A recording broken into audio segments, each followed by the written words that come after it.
Longheads. We know you're listening. This is Brothers of the Serpent podcast.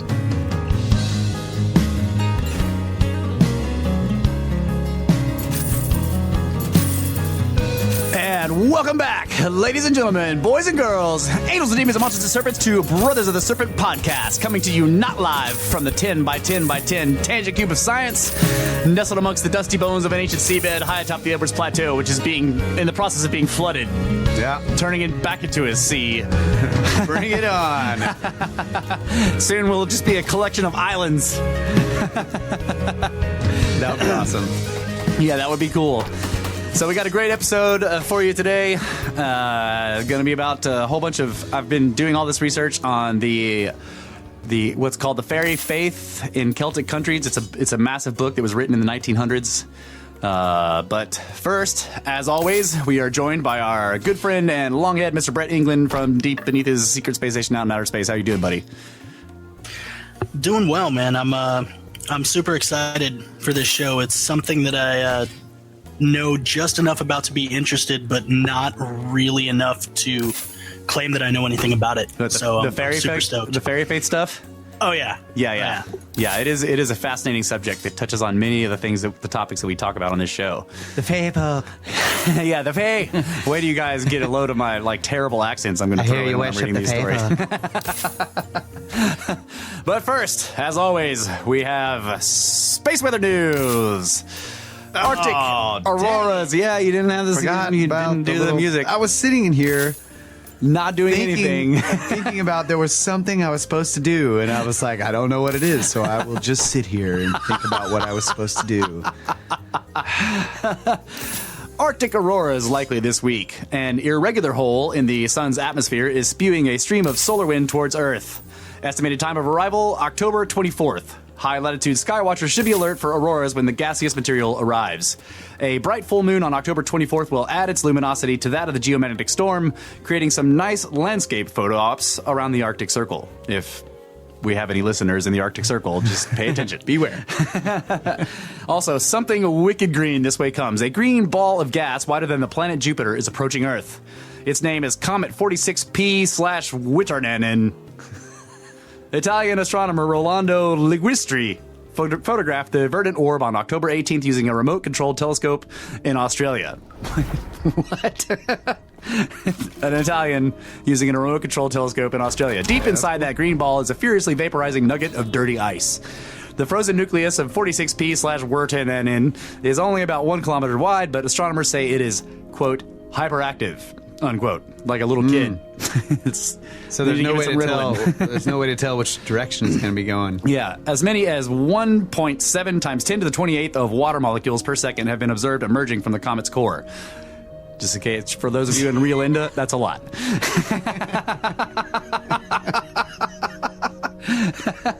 Mixed with the water vapor is diatomic carbon, C2, a gaseous substance common in comet atmospheres that glows green in the near vacuum of space. On December 16th, this hyperactive comet will come within 11.5 million kilometers of Earth, making one of the 10 closest approaching comets of the space age. This comet will probably become a naked eye object for several weeks during the holidays, prompting some astronomers to call it the Comet of the Year. Comet Witarnen passes through the inner solar system every 5.4 years. Right now, it is near the orbit of Mars, and it is heading in our direction. Forecasters expect it to brighten more than 200-fold between now and mid-December, eventually reaching magnitude +3, similar to the stars of the Pleiades. Stay tuned. Dude, that's awesome. Yeah, that's cool. Yes. I always get excited for these comet predictions, and then they just never pan out. At least they haven't in the past decade. Oh, really? Yeah, like every comet that was supposed to be amazing in the past 10, 15 years has just not been. Oh. Like, you haven't been able to see it without a telescope. I want to see the serpent in the sky. Yeah, for sure. Come on. Snakes. All right. Sky snakes. Sky snakes. Yeah, so that will be this Christmas season. That's what they're talking about. The Christmas, New Year's season. So, should be interesting to see if we have a big giant green snake in the sky. That's awesome. Which, of course, means, as we all know, that we're all going to die. Yeah. Of course. The Watcher says that we 3 wise men shall follow it. Straight to pyramids. Yeah.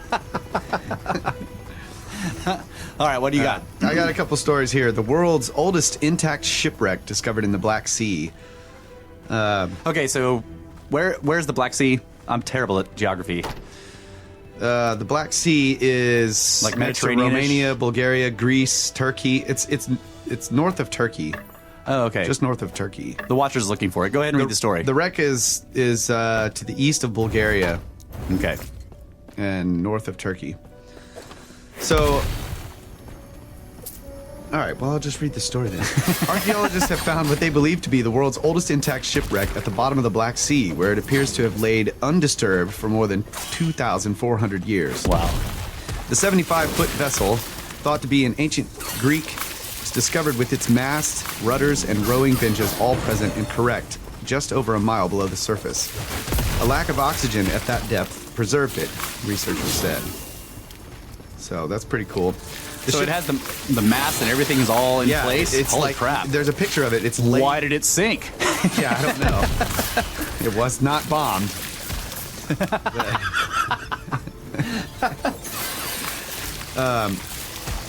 The ship is believed to have been a trading vessel of a type that researchers say has only previously been seen on the side of ancient Greek pottery, such as the Siren vase in the British Museum, and they have a picture of the vase here.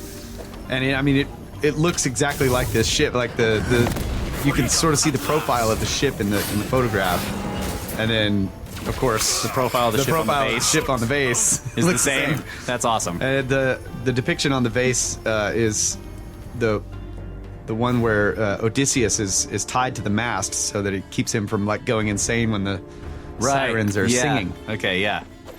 So it's from the Iliad. Okay. I did not know that.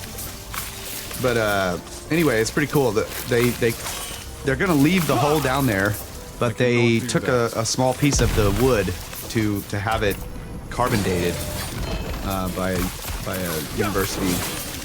And they basically didn't give an exact date from the carbon dating, but they said it's the oldest shipwreck ever found. That's really cool. And this is cool. They said it was more than 2,400 years old. Or something like that. Well, they're guessing that it's around 2,400 years old. Okay, but it's still the oldest intact shipwreck ever found. Yeah. Because I know they found you find pieces of stuff all over the ocean floor that was a shipwreck, but it's Yeah. I mean, it doesn't say that the date 2,400 years came from the carbon dating. Yeah, I know. That's why I heard I was worded. Yeah. So Okay, so the Watcher says the Black Sea attaches to the Mediterranean via a small channel in Istanbul to Constantinople. You can't go back to Constantinople because it's Istanbul. It's not Constantinople.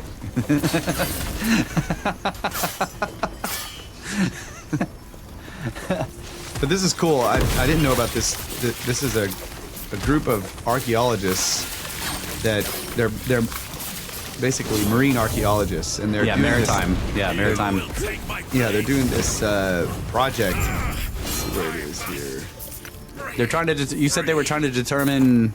They're trying to figure out what effect global sea changes, sea it level says, changes. It was among more than 60 shipwrecks found by the International Team of Maritime Archaeologists, Scientists, and Marine Surveyors, which has been on a 3-year mission to explore the depths of the Black Sea to gain a greater understanding of the impact of prehistoric sea level changes. Wow. They said the finds varied in age from a 17th century Cossack raiding fleet through Roman trading vessels complete with amphorae. I don't know what that is. Yeah, amphorae. Those Amphorae? are the jars, the classic Roman and Greek jars. No, the things you make potsherds out of That's when right. you smash them. Those were the potsherds. Okay. That's right. To a complete ship from the classical period. So, anyway, awesome. That is cool. And I'd like to see what. So the Cossacks were Russian, or from Russia, or the area of Russia. I'm pretty sure that's what the Cossacks were. So they found a whole fleet, a Cossack raiding fleet that just went down. That's crazy. We're gonna go kick 60 somebody ships. down. Yeah, Yeah. that's crazy. So I'd like to see what their, the results of their sea level changes study. Yeah, I'd like to Cool. see just a point map of where all the wrecks are. That would be cool Yeah. too, just to look on a map and see where all the wrecks are that they found. So the acronym is MAP, Maritime Archaeologist Project. Archaeology Project. That's cool. Okay, so the other story I have is, here's the headline. Inside Europe's quest to build an unhackable quantum internet. This is an awesome story, and it gets pretty deep in the weeds, but on quantum stuff. So I'm going to read a couple of things here. Basically, the problem with the internet is that there's all these wires run all over the world. You know, big pipelines going down laid down on the bottom of the ocean, and you know, they're going through cities, and anywhere you could just like tap into it, you can connect in. You can basically record the data that's passing by. Yeah. And thus, and no one would know. Yeah, no one would even know that you're doing Yeah. it. So they're planning to do this quantum internet thing, and there's already some quantum stuff being used for this type of stuff. But let's see, I'm gonna read a couple of parts here. I'm gonna find them. Okay, so the laws of quantum physics, on the other hand, allow a particle, for example an atom, an electron, or for transmitting along optical cables, a photon of light, to occupy a quantum state that represents a combination of 1 and 0 simultaneously, as opposed to just either, you know, one or the other. Yeah, so it's a superposition. Yeah, superposition of 1 and 0. Yeah. Such a particle is called a quantum bit, or a qubit. When you try to observe a qubit, its state collapses to either 1 or 0. This And that's hold on. That's qubit as in the letter Q B-I-T as opposed to C-U-B-I-T of the ancient measurement system. It's Q-U-B-I-T. Okay, yeah. Yeah. As opposed to like the royal qubit that they used to build the pyramids. Yeah. Unless they were actually doing quantum. They're making a joke. This means that if a hacker taps into a stream of qubits, the intruder both destroys the quantum information in that stream and leaves a clear signal that it's been tampered with. Because of this property, qubits have been used for quite some time to generate encryption keys in a process known as quantum key distribution. This involves sending data in classical form over a network, while the keys needed to decrypt the data are transmitted separately in a quantum state. So, however, the approach has limitations. Photons can be absorbed in the atmosphere or by materials in cables, which means they can typically travel for no more than a few tens of kilometers. The Beijing-Shanghai network gets around this by having 32 so-called trusted nodes at various points along it, similar to repeaters that amplify the signal in an ordinary data cable. At these nodes, keys are decrypted into a classical form and then re-encrypted in a fresh quantum state for their journey to the next node. But this means trusted nodes really shouldn't be trusted. A hacker who breaches their security could copy the classical keys undetected, as could a company or government running the nodes. Yeah. So, they came up with a way to, or one of their plans to overcome this problem is by using quantum teleportation. Right. This teleportation of data using entanglement. Yeah, this may sound like science fiction, but it's an actual method of transmitting data. It relies on a phenomenon known as quantum entanglement. Entanglement means creating a pair of qubits, photons of light for this purpose, in a single quantum state, so that even if they travel off in opposite directions, they retain a quantum connection. Changing the state of one photon will instantaneously change the state of the other one in a predictable way, no matter how far apart they are. Albert Einstein called this spooky action at a distance. Yeah. Spooky. Yeah. Quantum teleportation then requires first sending a pair of entangled photons to two people. Call them Alice and Bob. And Bob. Alice receives It's a little Men in Black lingo there. Yeah.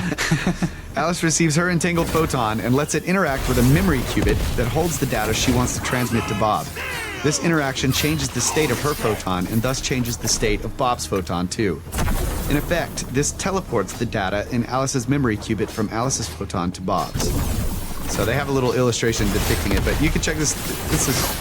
It's a great story, and I think it's a great idea. This is MIT Technology Review.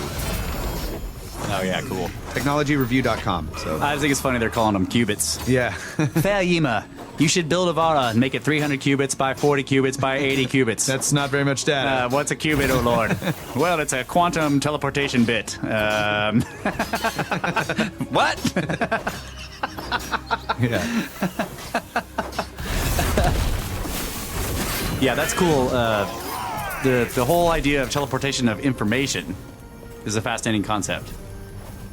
Like, you always see in science fiction and various, Star Trek or whatever, they're teleporting material, but the idea of teleporting data instantaneously from one spot to another without any kind of, like what Einstein said, a spooky action at a distance, that this data gets from point A to point B without passing through anything. Yeah, the weird thing is It's that intrinsic. that's happening all over the universe. Like, Yeah. if you, like, basically, when you look at a galaxy, all of the bodies in that galaxy are transmitting all of their data to everybody else in the galaxy instantaneously, Yeah. pretty much. Like, Yeah, because entanglement, the idea of entanglement, if the idea of the Big Bang is correct, then every particle in the universe is entangled because it used to be in the singularity, in the or super whatever, singularity of the Big Bang. Yeah. yeah. So that, like, again, like, this is going off a little bit, but I've been listening to Jano Cook. Yeah. I don't really know how to pronounce it. So the book Jano. Jano. What's up, Jano? We had a Mr. Cook. someone, I can't remember. Aaron. Yeah. Yeah, gave us a recommendation. for this book. So I got it. I'm on chapter 4. It's a large book. I think it's his entire website or something. okay. Put in a PDF document.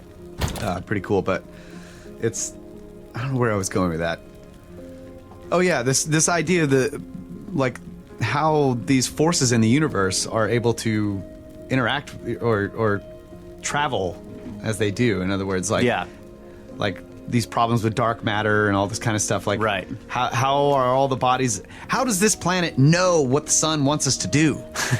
Right? Yeah. Like the problem with gravity and how it travels instantaneously. Yeah. Basically. Yeah. Like, that's, yeah, instantaneous, and that's communicating a lot of data Yes, it is. Yeah. to the Earth. Right. now. Right. And I mean, we're- like when they're looking at these distant bodies and they know that this galaxy is 100 million light years away from this other thing, and yet they're interacting as though the data is transferring instantaneously. Right. That's right. Right. The interactions that we observe are concurrent with the positions that they're in, even though the information going from one to the other should be 100 million years out of date, and it's not. Yeah, exactly. Yeah. So I agree that there is some kind of quantum teleportation of information happening there. See, that's why it makes me think that it's resonance. Like, that the entire universe is in this resonant state where every... But don't resonant waves still have to move? They have to travel, right? This Well, is why in a- I've always thought of we used to talk about this back in the teens. in a standing wave setup, like we were experimenting with cymatics. Yeah.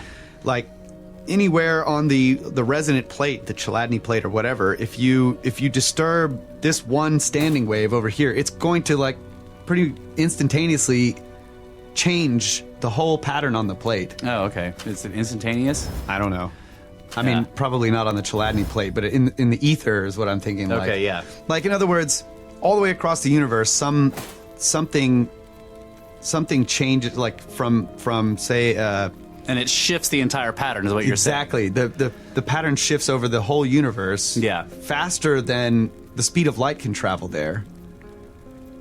I think it's also I'm not necessarily saying it's instantaneous, but it's Right. a lot faster than the speed of light because it's not actually a thing traveling. right. It's the whole, like, if you look at it as one vibration and then you change an aspect of it, it's just like quantum entanglement in that, like, when you change this wave over here, this standing wave from say the positive to the negative, the other one shifts. accordingly. Yeah. Yeah, I would be interested to find out what the propagation, if there is a propagation time of that kind of thing. That's an interesting thing to look at. Yeah. But I also think the other thing I was going to say is, like, we used to talk about this back in the, like, in the like when we were still the episode numbers, like in the teens. We had a couple of shows where I was trying to get across the idea that there's a lot of information that points to our whole universe actually being comprised completely of information only. Yeah. Right?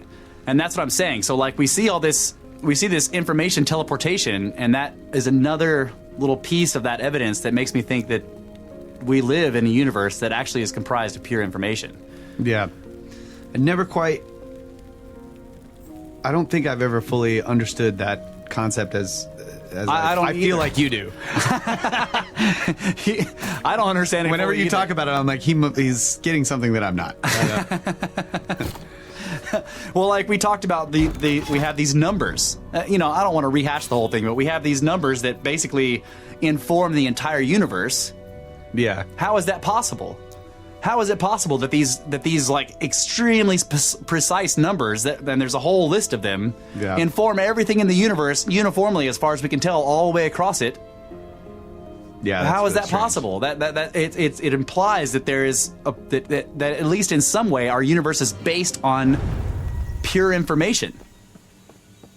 That pure information in the sense that it's a string of data as opposed to actual material, except that we interact with it in a sense that we perceive it as material, but really it's not. Like the whole trope of like we're actually mostly made up of nothing. Like all of our atoms are actually extremely far apart from each other, and the subatomic particles in those atoms are extremely far apart from each other. The whole the whole mind picture of like if you had a dinner plate and that was the nucleus of an atom, then an electron would be a mile away from it, the very first one. Like that we're mostly empty space. Right. And then we've talked about how these particles are actually not particles, but they're like tiny standing wave forms in something. Yeah. Right? That implies that it's actually just information, even if the information is contained in the wave sets that you're talking about. Right? So imagine the entire universe as a big chladni plate, but there is no material. It's just the waves, the compressions and rarefactions of the wave itself in whatever the medium is. So the universe is actually just data contained in a set of standing wave within this medium. Yeah. Okay. Bam! Okay. I wanted to point something else out too about this idea of faster than light travel or whatever, for example. Yeah. So imagine you have a FTL for those of you who find now, science fiction. A physicist could probably maybe show up here and just like kick my ass. But I'm just gonna say let's say we have a rod made of pure diamond, right? Oh yeah, I know this. Well, a single crystal. Yeah. And the rod is however many feet long, whatever. Let's say it's 6 feet long. Yeah. And you put your thumb on one end of the rod and you push it. How fast does the other end of the rod move compared to when? Okay, so the moment the rod at the end of your thumb began to move, is there a compression wave that goes through it, or does it actually move instantaneously? I understand what you're saying with that. Right, yeah. or faster than does the other end begin to move at instantaneously, or even, almost or faster than the speed of light? In other words, right? Like in other words, I'm pushing on this atom, and once that atom begins to move, it just immediately is already up against the next atom and the next atom and the next atom and the next atom. So I can actually move that atom at the far end of the rod faster than the speed of light. I'm not saying that it's moving faster than light, but the transmission of the information from the first atom that I'm touching, saying move, is getting to the other end faster than the speed of light. Right. So it's displacement. Yeah. Like the displacement is faster. The speed of light. So it would be the same in the So the question I have is like, so if we do the same thing, but let's say it's a big rod of steel, and I tap on one end with a hammer. Yeah. There is a propagation of time for the sound to get to the other end, and we can test that. So is that the same as pushing it? That the propagation of that wave for the sound to reach the other end of the rod, is that the same as just pushing it? Is there a similar? You see what I'm saying? Right, since we know that the speed of the sound, the speed of the vibration moving through it, is it the same as when you push it? Does that actually have to travel to the other end? But this is what I would say. I would say that you're right in the sense that I think that the medium, whatever this medium is that has all these waves in it, is the fundamental crystalline structure of the universe. That's what I'm talking about. And that all other crystals that we know of are following some kind of pattern that is contained within this thing, and that's why they exhibit these strange, interesting properties like piezoelectricity and so on and so forth, and that they can propagate. They can propagate vibrations extremely conductive or whatever.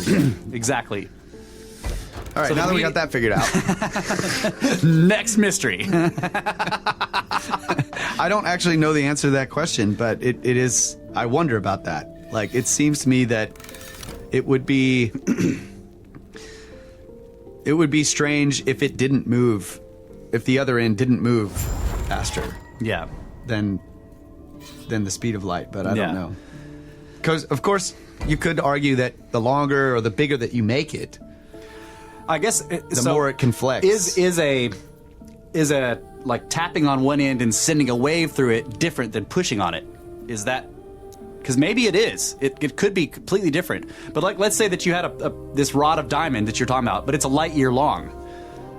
It's a light year long, and if I tap on one end, that sound that the sound actual wave, mechanical vibration. yeah, to move through that crystalline structure is going to take a certain amount of time. We know it's Right. not instantaneous. It Right. may be faster than light. I don't know, but if I push it, does it have to also Do is the that a same wave thing? that moves through the entire thing in the same way? I don't know. That's a very interesting question. Because a wave actually, I don't think it is the same thing because a wave, you're right. Because a wave doesn't move the material. It's just a compression and rarefaction. right, Yeah. Because like the ocean doesn't move when it's got waves going through it. right.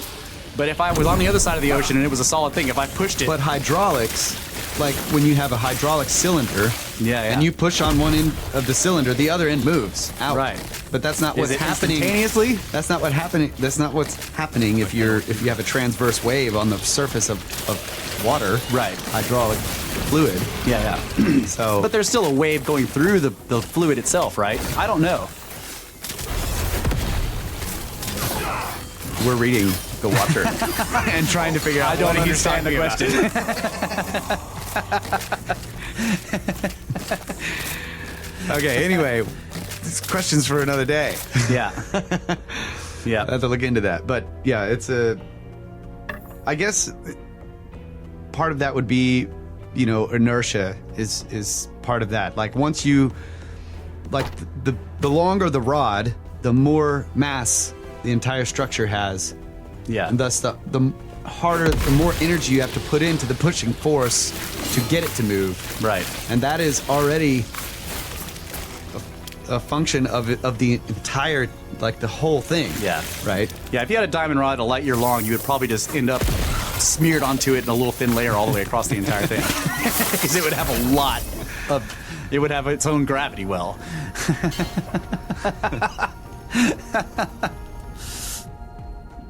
So, yeah, those are all very interesting questions. And the whole quantum thing, I think that the quantum, the fact that the fundamental building blocks of the universe also seem to act on these quantum principles that seem to be information based is another clue that the universe in some way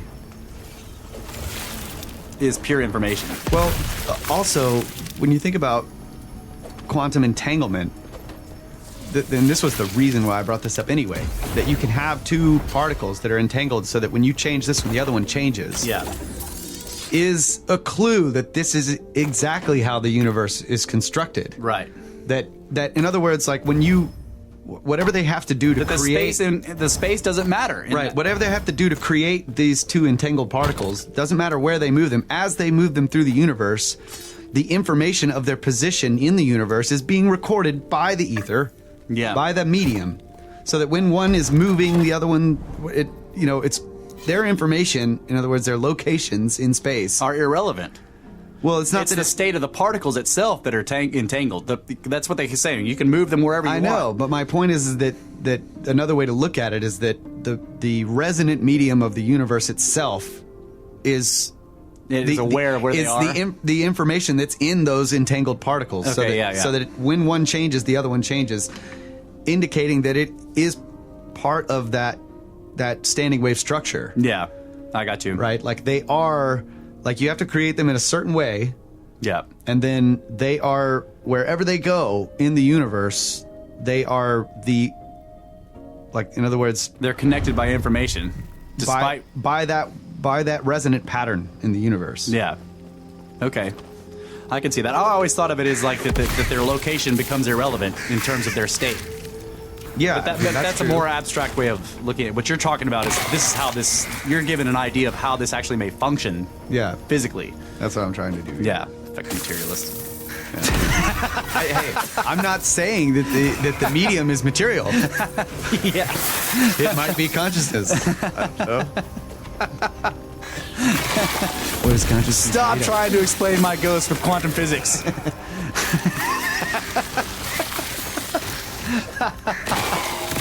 All right. We are going to take a quick break, and when we come back... Dang, we're already done? Yeah, it's the fastest 2 hours of podcasting.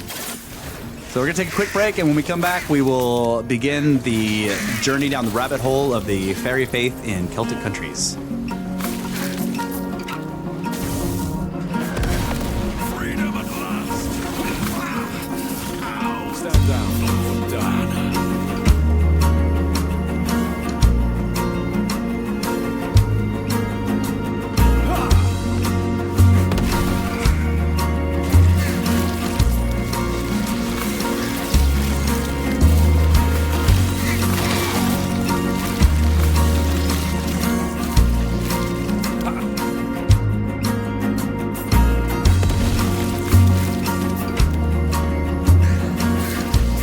Constantly shedding our skins as new information blows our minds. Brothers of the Serpent Podcast returns for the Fae folk. But first, we want to talk about this. We're doing this mind experiment with an impossible object during the break, right? Oh yeah, I forgot about that. Yeah. So if you had a perfectly rigid rod that was a light year long, and you're holding it in your hand, and it was going out into space for a light year, and you swung it down like a sword, it would take a year if the rod itself moved instantaneously all along its length. It would take a year for the light from the far end to reach your eyes, so it would look like a giant curve no matter what. Yeah. So it'd be difficult to tell what the actual rod was doing without observers all along its length, and even then, their information wouldn't get to you unless Yeah. you're using like quantum teleportation, you know. Right. If you knew exactly that it was exactly a light year long, then you could basically watch the end of it for a year, and if it moved exactly 1 year later, You would know that the whole thing moved instantaneously, Right. and that the information of your hand on one end was transferred instantaneously to the other end, even though the light information of itself Right. did not get to you for a year. and this Yeah. is what the Watcher was trying this was basically the question that the Watcher had that we didn't understand. Yeah. Well, I think the other question he was asking is if you had some object like that, and when you swung it down, if you moved your hand at light speed, would the leverage, the length of the thing, make the far end of it actually move faster than the speed of light? Or would that make it curve? Because it couldn't. See, if the far end was reaching relativistic speeds, what would happen to that part of the object? You know, so if you were able to swing downwards at the speed of light at one end, the leverage would make the other end try to approach. Right. And so it should be, if the standard model is correct, you should not be able to do it because the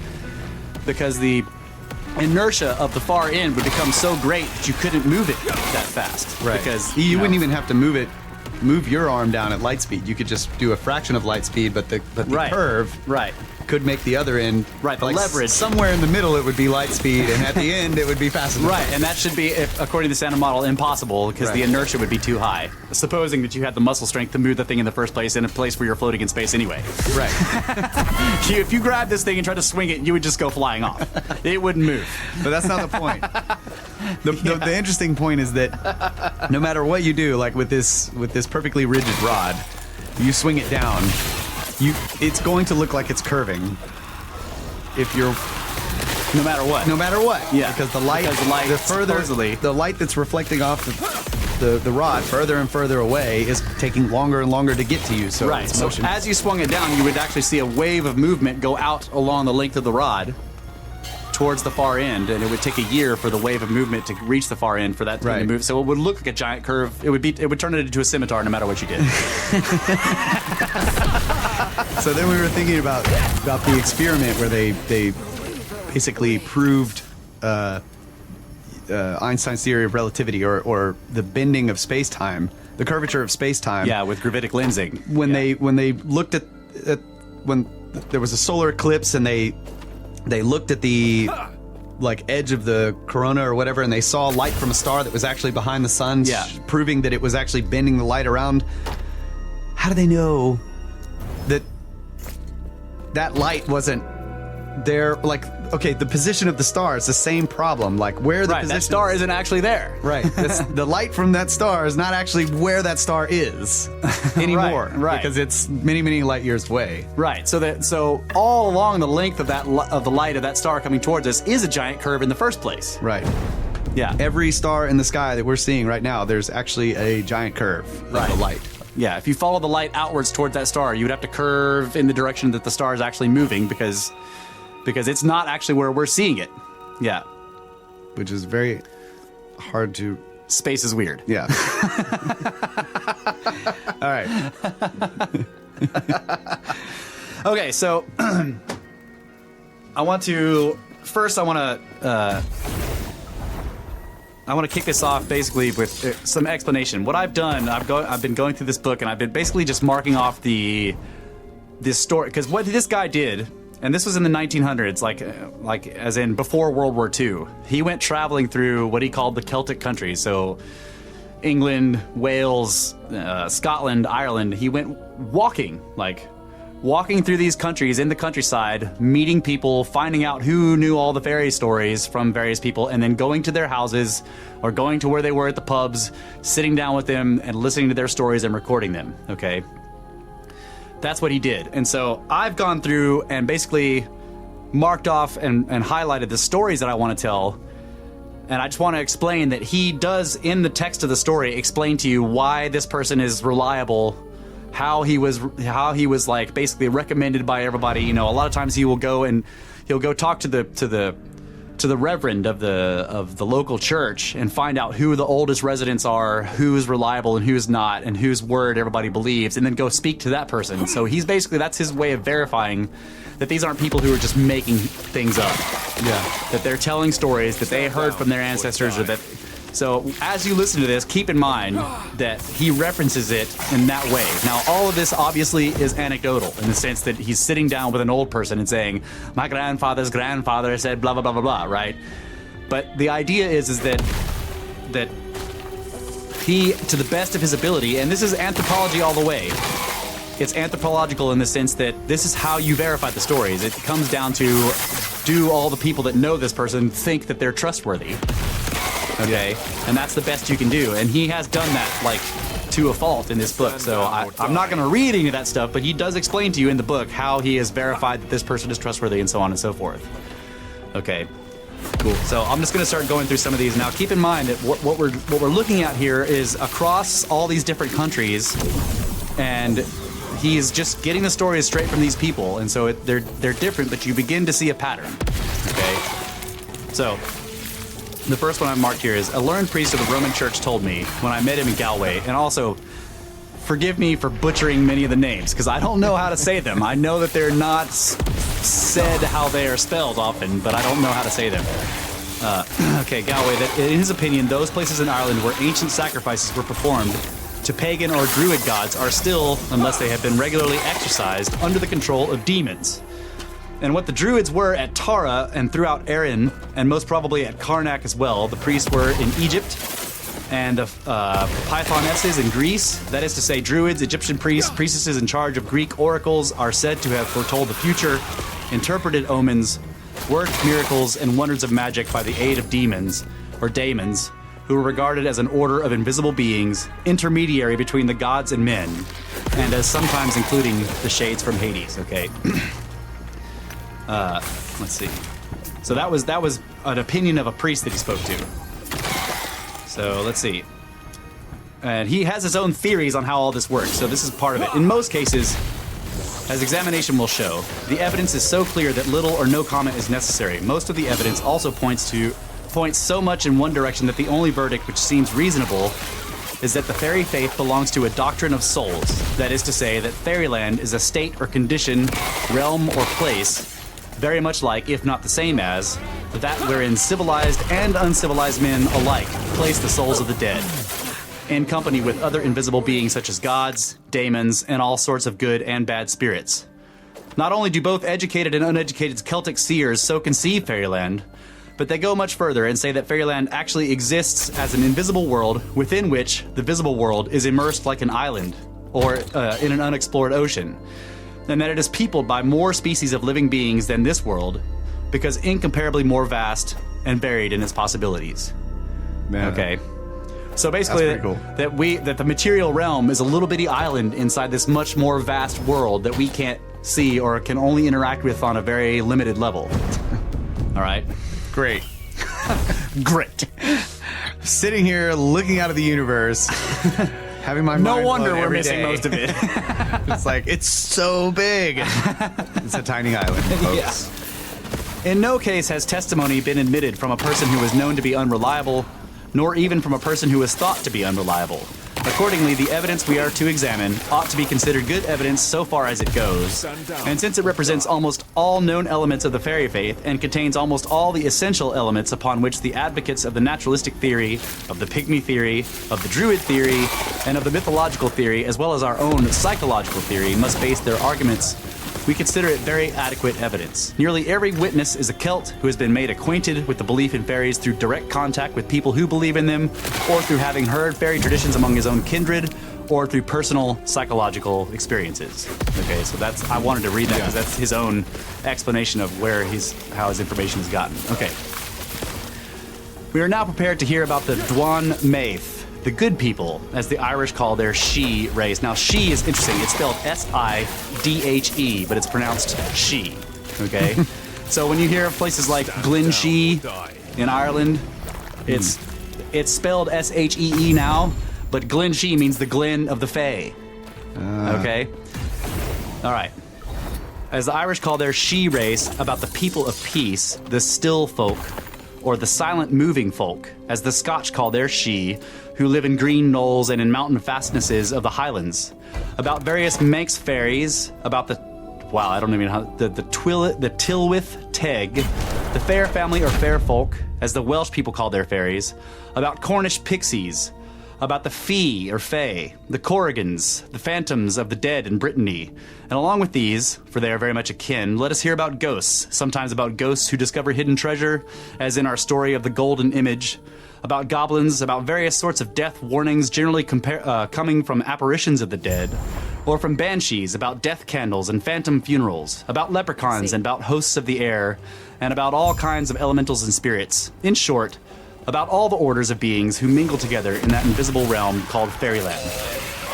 Okay, and the other thing you have to remember is like, get the image of Tinkerbell out of your mind. Like, if a Tinkerbell would be loosely called a pixie, but even pixies were usually really evil in these stories.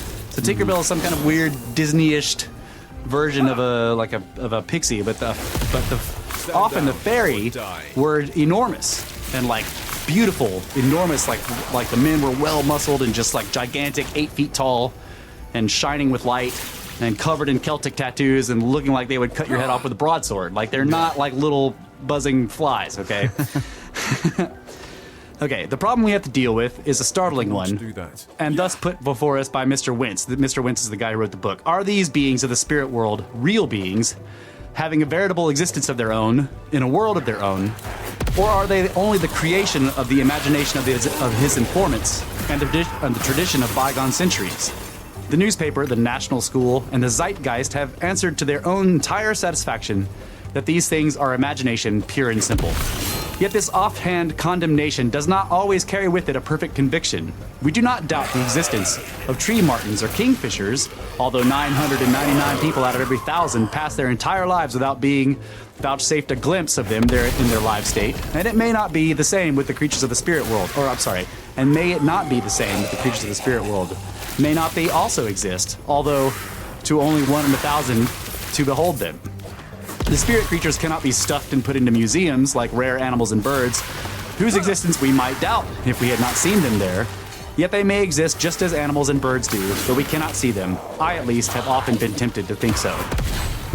So if you can see that, despite the archaic way of talking, basically what he's saying is we can't stuff these and put them in museums, but only one person out of 1,000 is ever going to see a bobcat or a mountain lion, and yet no one doubts that they exist because we can stuff them and put them in museums. Yeah. But if we couldn't, how many people would completely disbelieve that those things exist? We already know about cryptids, animals that no one has managed to stuff and put in a museum yet, and yet we find them every year, right? So just because not everyone gets to see them does not mean they don't exist, right? But if absence of evidence is not evidence of absence. Yeah. If you really want to see one, burn a bush and or something. Burn bush. Yeah, these are not those kind of fairies. Yeah. Okay, so here's one of the first stories. It's called "Death Through Cutting Fairy Bushes," and you can actually find information about this today in YouTube videos. There's like whole videos where people there's entire like problems where people are like, do not put the highway through this area because that rock or that bush or that tree is where the Fae folk live, and if you cut it down or you move that boulder, we're all gonna suffer. It's fascinating. So anyway, death through cutting fairy bushes. A man named Kaphne cut as fuel to boil his pot of potatoes some of these undisturbed bushes around which the fairies pass. When he put the wood under the pot, though it spat fire and fire sparkles would come out of it, it would not burn. The man pined away gradually. In 6 months after cutting the fairy bushes, he was dead. Just before he died, he told his experiences with the wood to his brother, and his brother told me. Right, so this is the nature of a lot of the stories. Yeah. Stand down or die. Okay. Next one. How the shoemaker's daughter became the queen of Tara. In olden times, there lived a shoemaker and his wife up near Moat Nof, and their first child was taken by the queen of the fairies who lived inside the moat. And a little leprechaun left in its place. This is called a changeling, where if a baby is not properly protected, the Fae will come and take it and leave one of their, like, children in its place, or one of their old men, actually. Okay. Yeah. That's... Should have turned that down. Yeah. Rookie move. Hate to see it happen. Okay, the same exchange was made when the second child was born. At the birth of the third child, the fairy queen came again and ordered one of her 3 servants to take the child. But the child could not be moved because a great beam of iron, too heavy to lift, which lay across the baby's breast. The second servant and then the third failed like the first, and the queen herself could not move the child. The mother, being short of pins, had used a needle to fasten the child's clothes, and that was what appeared to the fairies as a beam of iron, for there was virtue in steel in those days. So there's this weird thing with iron. Yeah. Okay. So the fairy queen decided to bestow gifts upon the child and advised each of the 3 servants to give, in turn, a different gift. The first one said, "May she be the grandest lady in the world." The second one said, "May she be the greatest singer in the world." And the third one said, "May she be the best mantle maker in the world," or weaver, okay? Then the fairy queen said, "Your gifts are all very good, but I will give a gift of my own better than any of them. The first time she happens to go out of the house, let her come back into it under the form of a rat."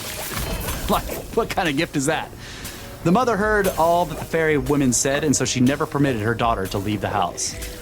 When the girl reached the age of 18, it happened that the young prince of Tara, in riding by on a hunt, heard her singing, and so entranced was he with the music that he stopped to listen. And the song ended, he entered the house, and upon seeing the wonderful beauty of the singer, asked her to marry him. The mother said that could not be, and taking the daughter out of the house for the first time, brought her back into it in an apron under the form of a rat, that the prince might understand the refusal. This enchantment, however, did not change the prince's love for the beautiful singer, and he explained how there was a day mentioned with his father, the king, for all the great ladies of Ireland to assemble in the hills of Tara, and that the grandest lady and the greatest singer with the best mantle maker would be chosen as his wife. When he added that each lady must come in a chariot, the rat spoke to him and said that he must send her home on the day named 4 cats and a pack of cards. You see where this is going? This is very Cinderella. Okay, 4 cats and a pack of cards, and that she would make her appearance, provided that at the time her chariot came to the halls of Tara, no one save the prince should be allowed near it. And she finally said to the prince, "Until the day mentioned with your father, you must carry me as a rat in your pocket." But before the great day arrived, the rat had made everything known to one of the fairy women, and so when the 4 cats and the pack of cards reached the girl's house, the fairies at once turned the cats into the 4 most splendid horses in the world, and the pack of cards into the most wonderful chariot in the world. And as the chariot was setting out from the moat for Tara, the fairy queen clapped her hands and laughed, and the enchantment over the girl was broken, so that she became, as before, the prettiest lady in the world, and sitting in the chariot. When the prince saw the wonderful chariot coming, he knew whose it was, and went out alone to meet it, but he could not believe his eyes upon seeing the lady inside. And then she told him about the witches and fairies and explained everything. Hundreds of ladies had come to the halls of Tara from all Ireland, and every one as grand as could be. The contest began with the singing and ended with the mantle making, and the young girl was the last to appear.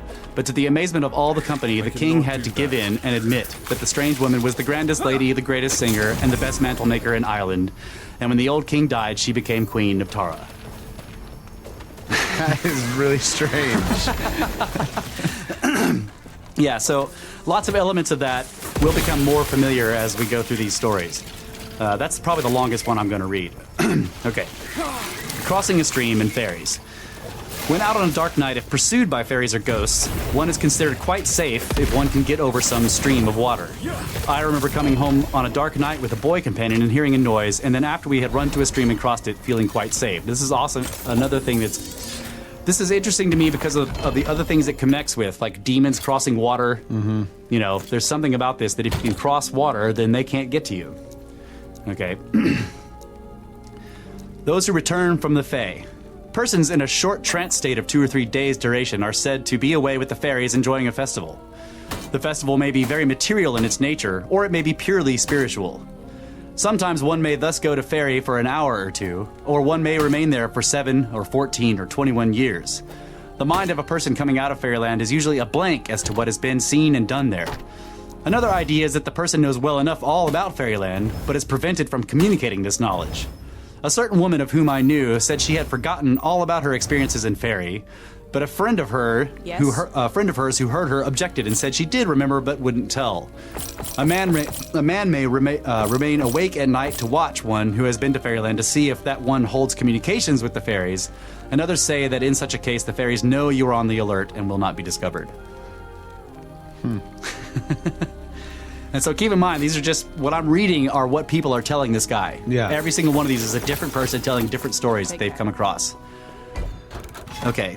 In the South Island, as night was coming on, a man was giving his cow water at a well, and as he looked on the other side of a wall, he saw many strange people playing hurley. When they noticed him looking at them, one came up and struck the cow a hard blow, and turning on the man, cut his face and body very badly. The man might not have been so badly off, but he returned to the well after the first encounter and got 5 times as bad of a beating. And when he reached home, he couldn't speak at all until the cock crowed.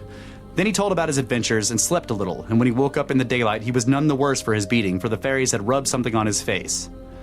And the person, it says that they knew the man, who is, if he is still alive, is now in America, where he went several years ago, so that would have been back in the 1900s. So I'm like, as you're hearing these stories, think of like the 411 stuff and just various other like strange things that happen to people in the woods. Basically, is what I'm getting at here. Okay, this is weird. The famine of 1846 to 1847 was blamed on the fairies. The potato famine that killed all these people and sent a whole bunch of people to the United States. During 1846, the potato crop in Ireland was a failure, and very much suffering resulted. At the time, the country people in these parts attributed the famine to disturbed conditions in the fairy world. Old Thaddy Steed told me about the conditions then prevailing. He said, "Sure, we couldn't be any other way. And I saw the good people, and hundreds besides me saw them fighting in the sky over Knockma and on towards Galway. And I heard others say that they saw the fighting also." So these people are claiming that they saw war in the sky, and they blamed this on the famine. Yeah. They blamed the war in the sky on the famine. Or I'm sorry, they blamed the famine on the war in the sky. That the conditions in fairyland caused the potato famine. That the fairies were having this gigantic war. For some reason, that caused the famine. Okay. Okay? All right. I thought they had a potato famine and the fairies got mad and they had a massive war. No, yeah, no potatoes. No potatoes. It's the other way around. Okay. They blamed the potato famine on the fact that in fairyland there was this huge uproar of wars or whatever. Okay. The Ben Bulben country in County Sligo is one of the rare places in Ireland where fairies are thought to be visible. And our first witness from there claims to be able to see the fairies, or gentry, they call them the gentry, and to talk with them. This mortal, so favored, lives in the same townland where his fathers have lived during 400 years, directly beneath the shadows of Ben Bulben, on whose sides Dermot is said to have been killed while hunting the wild boar. And this famous old mountain, honeycombed with curious grottos ages ago when the sea beat against its perpendicular flanks, is the very place where the gentry have their chief abode. even on its broad level summit, for it is a high square tableland like a mighty cube of rock set down upon the earth by some antediluvian god. There are treacherous holes, wherein more than one hunter may have been lost forever, penetrating to unknown depths.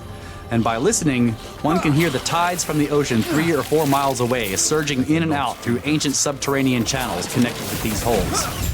In the neighboring mountains, there are long caverns which no man has dared to penetrate to the end, and even dogs, it is said, have been put in them never to emerge, or else to come out miles away. I just wanted to read that part about the caves. That's crazy. Yeah. Like, you can, like, listen at these holes and hear the ocean surging in and out of it, like, even though it's miles and miles and miles off. Yeah, that's crazy. Okay. Encounters with the gentry. When I was a young man, I often used to go out into the mountains over there, and he pointed out of a window in the direction, to fish for trout or to hunt. And it was in January on a cold and dry day while carrying my gun that I and a friend with me, as we were walking around Ben Bulben, saw one of the gentry for the first time. I knew who it was, for I had heard the gentry described ever since I could remember, and this one was dressed in blue with a headdress adorned with what seemed to be frills. And when he came up to us, he said to me in a sweet and silvery voice, "The seldomer you come to this mountain, the better. A young lady here wants to take you away." Then he told us not to fire off our guns because the gentry dislike being disturbed by the noise. And he seemed to be like a soldier of the gentry on guard. As we were leaving the mountains, he told us not to look back, and we didn't. Another time I was alone trout fishing in nearly the same region when I heard a voice say, "It is, barefooted and fishing." Then there came a whistle-like music and a noise of the beating of a drum, and soon one of the gentry came and talked to me for half an hour. He said, "Your mother will die in 11 months, and do not let her die unanointed." And she did die within 11 months. As he was going away, he warned me, "You must be in the house before sunset. Do not delay. Do not delay. They can do nothing to you until I get back in the castle." As I found out afterwards, he was going to take me, but hesitated because he did not want to leave my mother alone. After these warnings, I was always afraid to go to the mountains, but lately I have been told I could go if I took a friend with me. Stand down or die. That's so strange. Isn't that strange? Okay, the gentry described. So he says, in response to my wish, this description of the gentry was given. "The folk are the grandest I have ever seen. They are far superior to us, and that is why they are called the gentry. They are not a working class, but a military aristocratic class, tall and noble appearing. They are a distinct race between our own and that of spirits, as they have told me. Their qualifications are tremendous. Quote, we could cut off half the human race, but we would not, for we are expecting salvation. And I knew a man 3 or 4 years ago whom they struck down with paralysis. Their sight is so penetrating that I think they can see through the earth. They have a silvery voice, quick and sweet. The music they play is most beautiful. They take the whole body and soul of young and intellectual people who are interesting, transmuting the body to a body like their own. I asked them once if they ever died, and they said, no, we are always kept young. Once they take you and you taste food in their palace, you cannot come back. You are changed into one of them and live with them forever. They are able to appear in different forms. One once appeared to me and seemed only 4 feet high and stoutly built. He said, I am bigger than I appear to you now. We can make the old young, the big small, and the small big. One of their women told all the secrets of my family. She said that my brother in Australia would travel much and suffer hardships, all of which came true, and foretold that my nephew, then about 2 years old, would become a great clergyman in America, and that is what he is now. Besides the gentry, who are a distinct class, there are bad spirits and ghosts which are nothing like them. My mother once saw a leprechaun beside a bush. He disappeared before she could get to him, but he also was unlike one of the gentry. Is this interesting to you at all? Yeah. Okay. The Invisible Island. Okay. There is an enchanted island which is invisible between Inishmurray and the mainland opposite. It is only seen once in 7 years. I saw it myself, so did 4 or 5 others with me. A boatman from Sligo named Carr took 2 strange men with him towards Inishmurray, and they disappeared at the spot where the island is, and he thought they had fallen overboard and been drowned. Carr saw one of the same men in Connolly some 6 months or so after, and with great surprise he said to him, will you tell me the wonders of the world? Is it you I saw drowned near Inishmurray? Yes, he said, and then he asked, do you see me? Yes, answered Carr. But, said the man again, do you not see me with both eyes? Then Carr closed one eye to be sure and found that he saw him with one eye only. As he told the man which one it was, at this information the ferryman blew on Carr's face and Carr never saw him again. That's crazy. I'm just reminded of all these weird superstitions that, Yeah. like Ty was asking us to look up superstitions, and I read a whole bunch of them, and like a lot of these things that they Yeah. say remind me of those. Yeah, there's a lot of little stuff mixed in. practices, you Yeah, know? yeah. Don't do this, don't do that. Yeah. Do this when this happens, do that when this happens. Right. It's all like Yeah. the rule book of the Fey folk. That's right. Okay, so this is an interesting one. A druid enchantment. There followed the most weird legend I have ever heard in Celtic lands about druids and magic.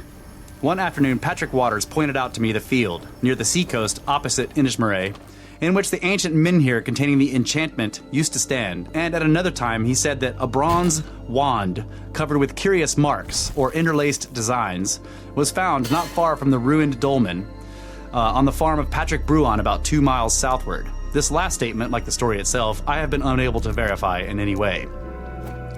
So here's the story. In times before Christ, there were druids here who enchanted one another with druid rods made of brass, and metamorphosed one another into stone and lumps of oak.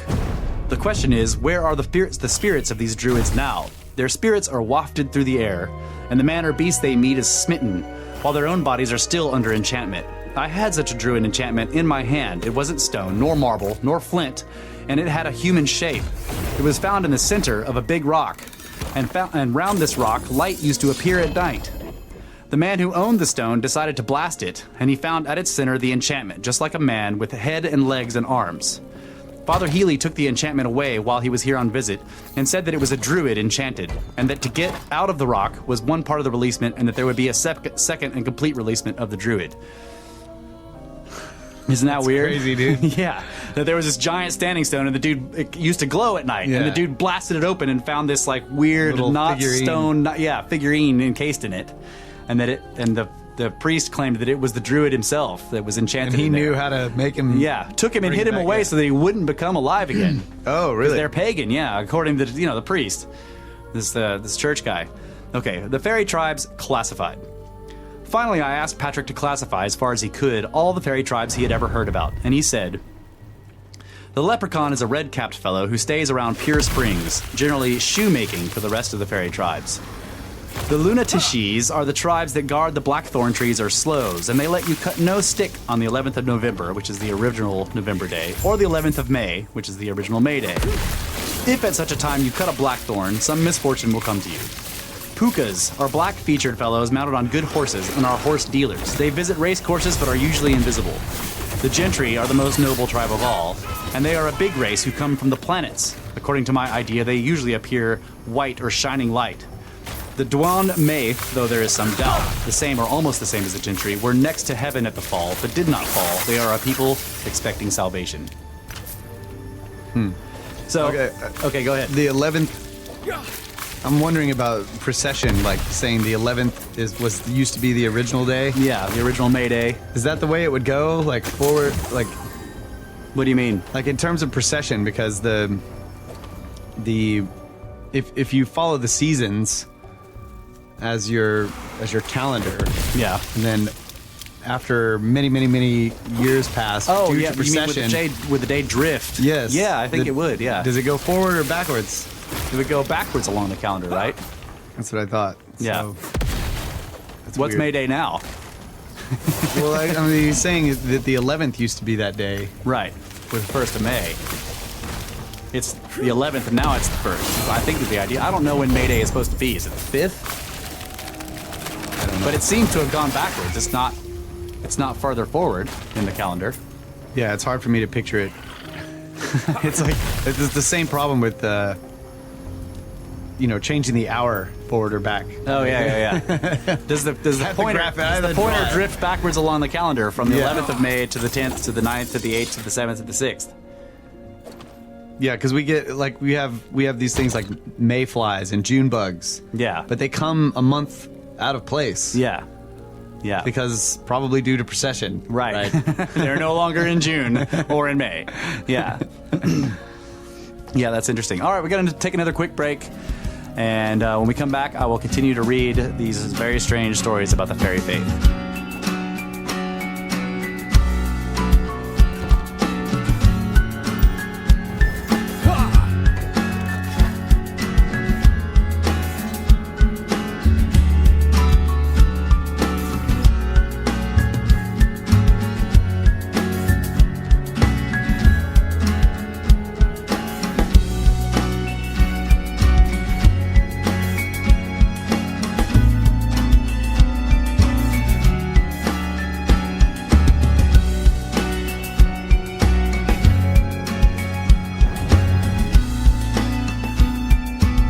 All praise be to Ea.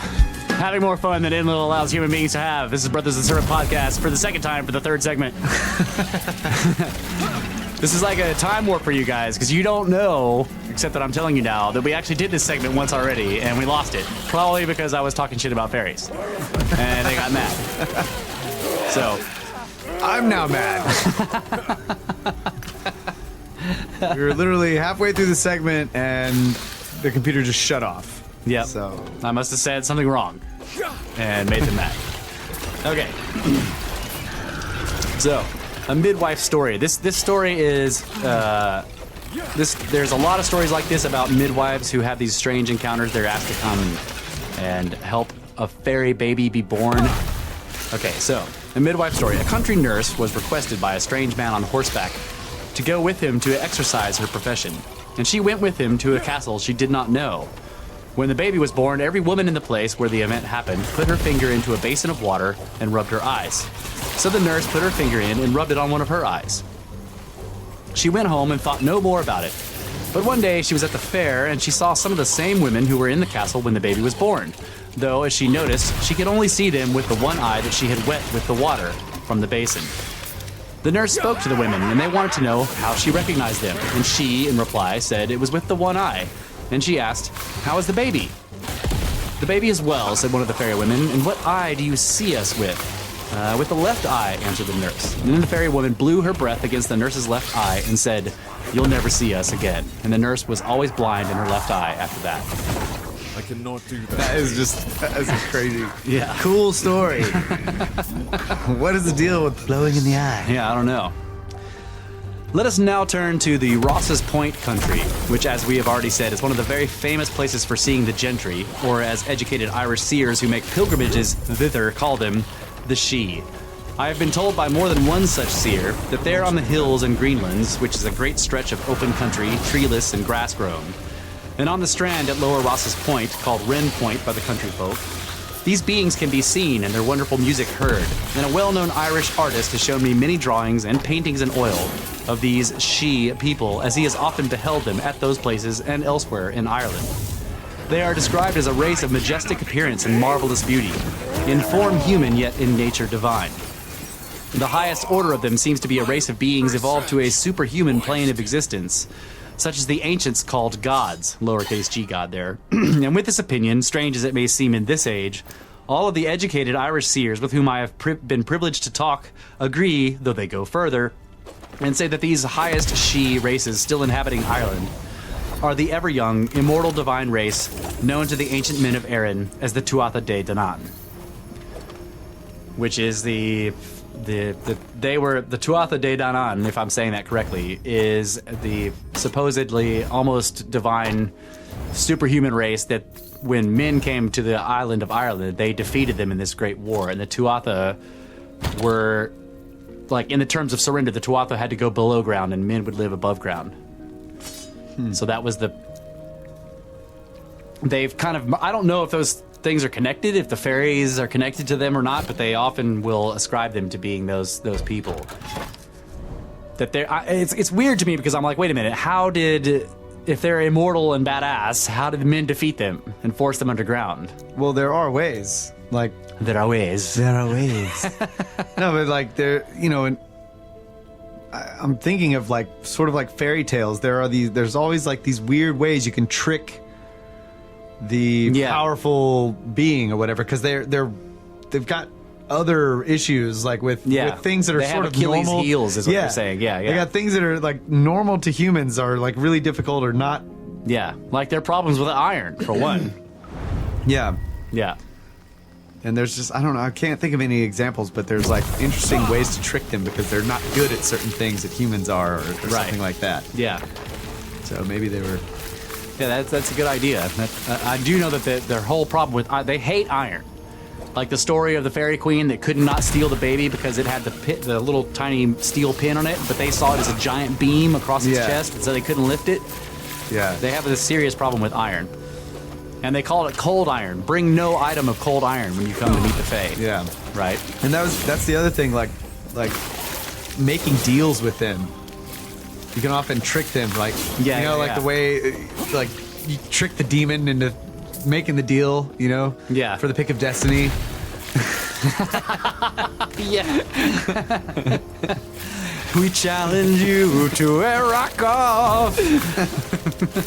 You're gonna goggle mayonnaise. The demon code prevents me from denying a rock off challenge. The demon code. Okay. So there's this whole question and answer series here, and I'm going to read a little bit of these. Okay, question. By the inner world, do you mean the Celtic otherworld? Answer. Yes, though there are many otherworlds. The Tir na Nog of the ancient Irish, in which the races of the Sidhe exist, may be described as a radiant archetype of this world, though this definition does not at all express its psychic nature. In Tir na Nog, one sees nothing save harmony and beautiful forms. There are other worlds in which we can see horrible shapes. So, the whole Celtic otherworld, the warp and the woof, the idea of how they're interwoven together is what he's talking about here. But he's saying that there are many warp and woof weaves in this, all stacked on top of each other. Yeah. Right. So, let's see. There's some other questions here. Okay. Do you in any way classify the Sidhe races to which you refer? Answer. The beings whom I call the Sidhe I divide, as I have seen them, into two great classes, those which are shining and those which are opalescent and seem lit up by a light within themselves. The shining beings appear to be lower in the hierarchies, and the opalescent beings are more rarely seen and appear to hold the positions of great chiefs or princes among the tribes of Dana. Under what state and condition and where have you seen such beings? Answer. I have seen them most frequently after being away from a city or town for a few days. The whole west coast of Ireland from Donegal to Kerry seems charged with a magical power, and I find it easiest to see while I am there. I have always found it comparatively easy to see visions while at ancient monuments like Newgrange, because I think such places are naturally charged with psychical forces, and were for that reason made use of long ago as sacred places. I usually find it possible to throw myself into the mood of seeing, but sometimes visions have forced themselves upon me. Okay. Then he gives a description of the shining beings, that they are, let's see, the opalescent beings, that they are dazzling in light. They have this, that they're half transparent. Throughout the body ran a radiant electrical fire to which the heart seemed the center, around the head of this being and through its waving luminous hair, which was blown about the body like living strands of gold. There appeared flaming wing-like auras. From the being itself, light seemed to stream outwards in every direction, and the effect left on me after the vision was one of extraordinary lightness, joyousness, and ecstasy. And like we were talking about the last time we recorded this segment, that's very much like what Enoch or Ezekiel or these other ancient prophets have said about angels, right? Except that I don't know, Enoch's description of like when he goes with the angels, like they're like the shining ones. They sort of are just bright, or they glow, or something. Right. But then they bring him to the Most High. Right, and that one's too bright. He's so bright he can't even look at it. But it's also he's like scared to death. He doesn't have a feeling of lightness and joy. Right. So it's That's true. Maybe this person is worried about offending them, like you were saying in the last time. Oh, it was great. It was. I felt joyous and ecstasy. Where really he's going, hell no.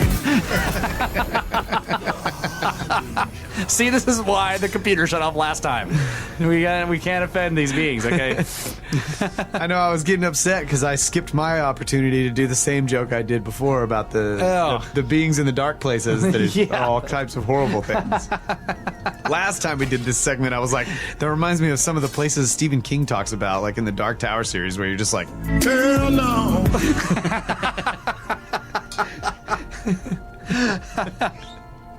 Question. You speak of the opalescent beings as great beings. What stature do you assign to them and to the shining beings? Answer.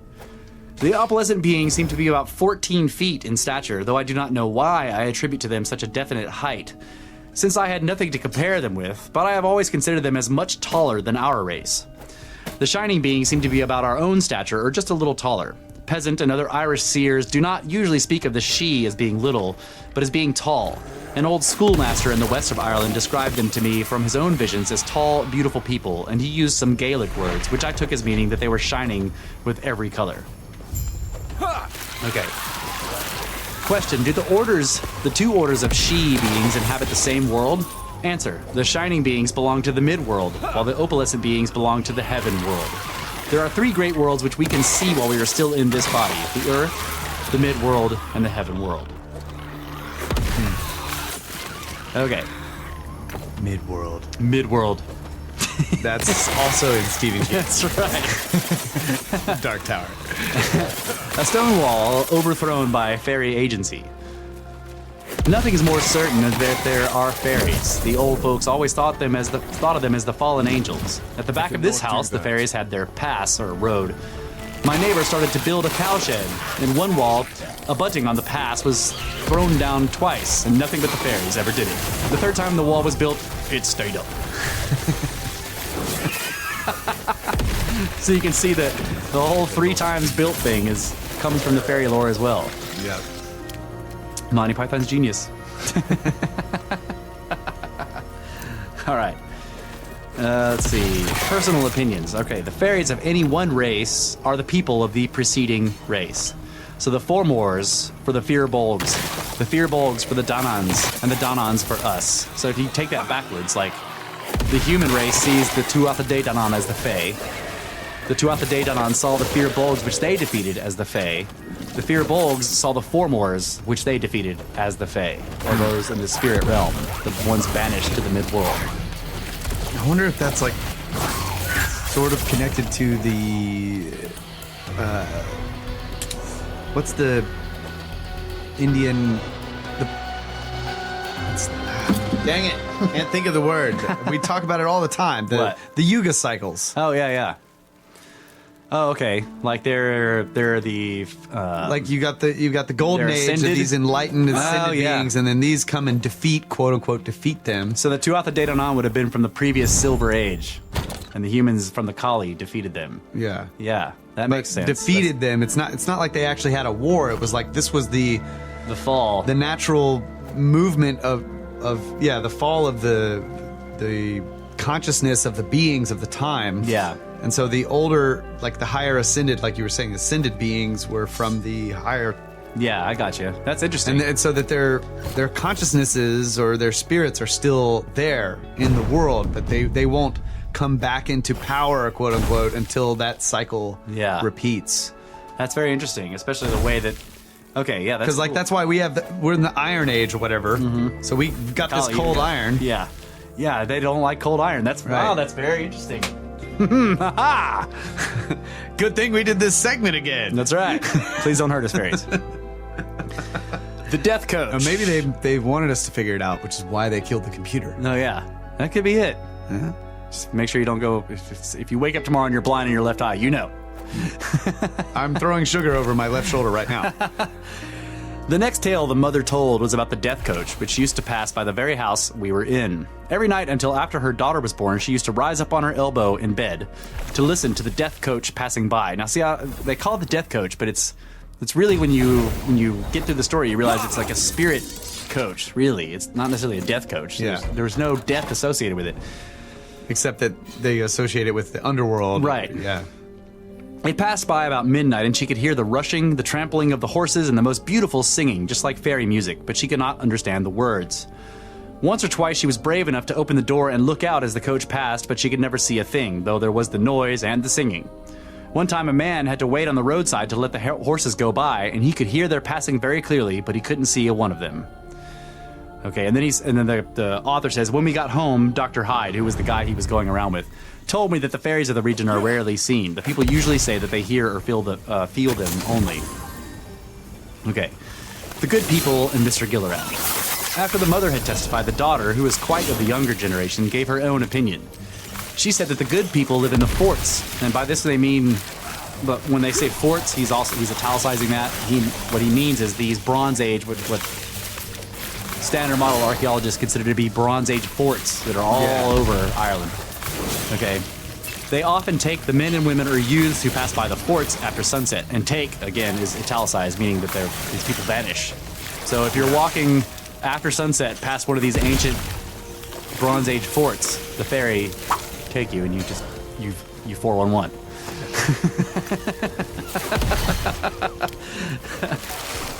I cannot do Okay. that. Mr. Gilleran, who died not long ago, once saw certain dead friends and recognized among them those who were believed to have been taken, and those who died naturally, and that he saw them again when he was on his deathbed. So he saw both people who had disappeared while out in the fields and people who died naturally together with the fairy in the fields near the forts, is what that story is saying. So this is why they associate With death in the underworld. with the underworld in some way or another. Yeah.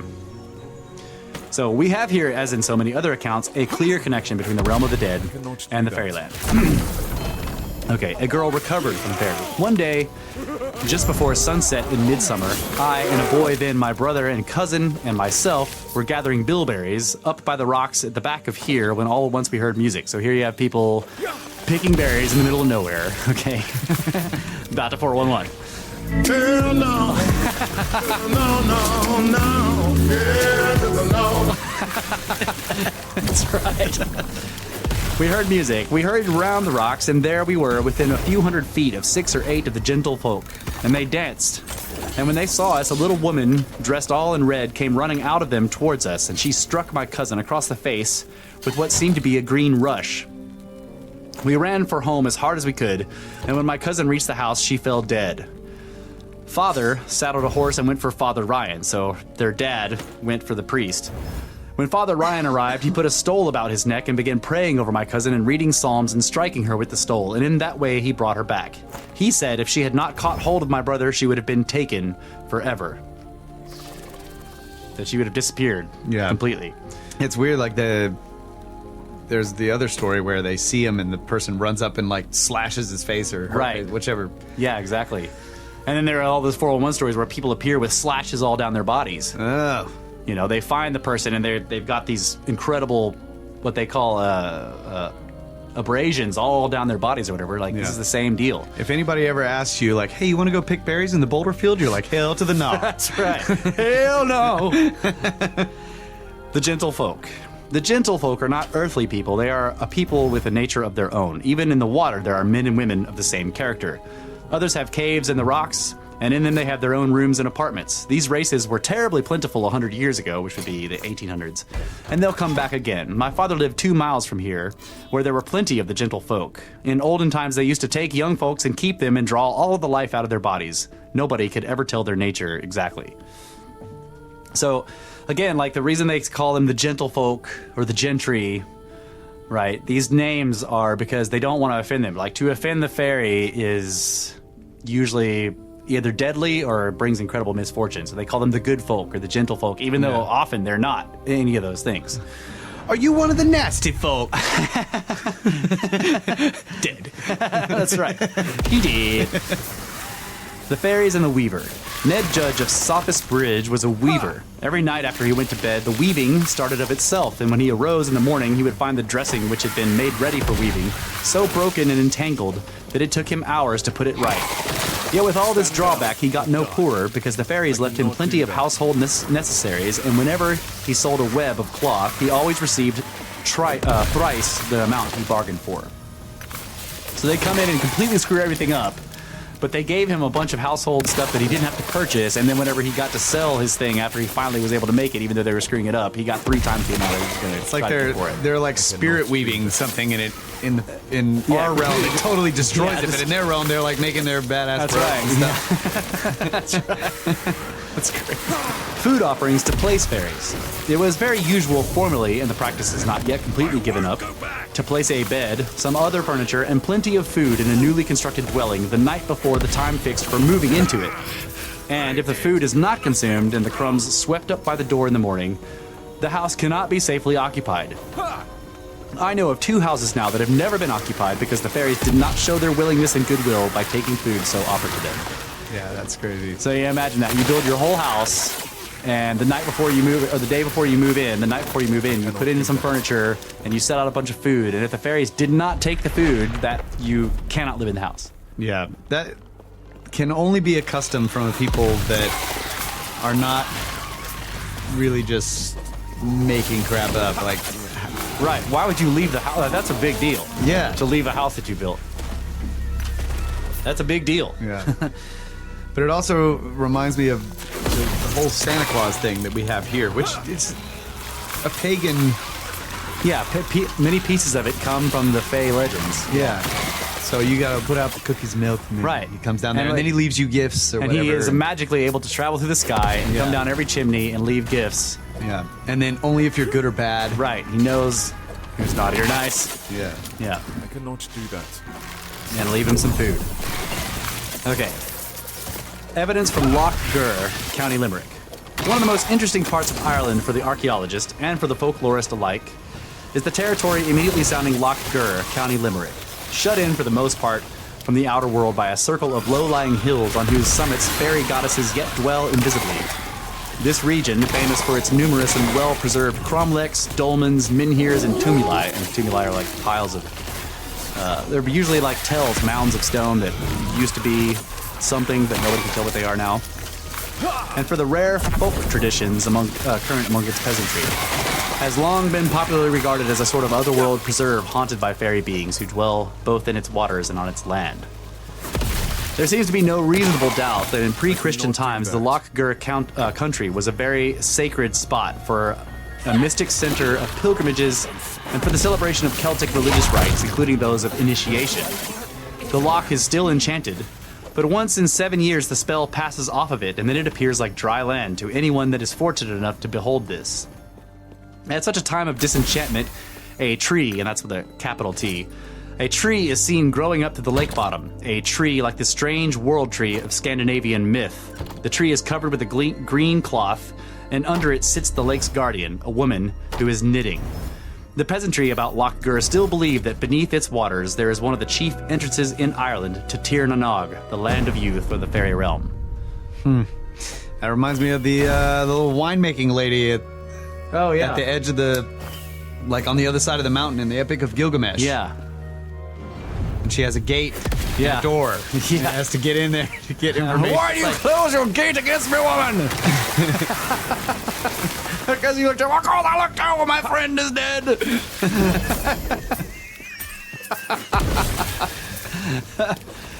There are two hills near Loch Gur upon whose summits sacrifices and sacred rites used to be celebrated according to living tradition. One about 3 miles southwest of the lake is called Knock Ein, or Aini, Ane or Ane being the name of an ancient Irish goddess derived from An, bright. Yep. Anu. Sumerian, Ane. Anu. Inanna. The other, the highest hill on the lake shores, is called Knock Fennel, or the hill of the goddess Fennel, from Finnin or Finnier, or Finine, a form of Fin, or Fin, which means white. The peasantry of the region call Aine or Anu one of the good people, and they say that Fennel, apparently her sister goddess or a variant, live upon the top of the Knock.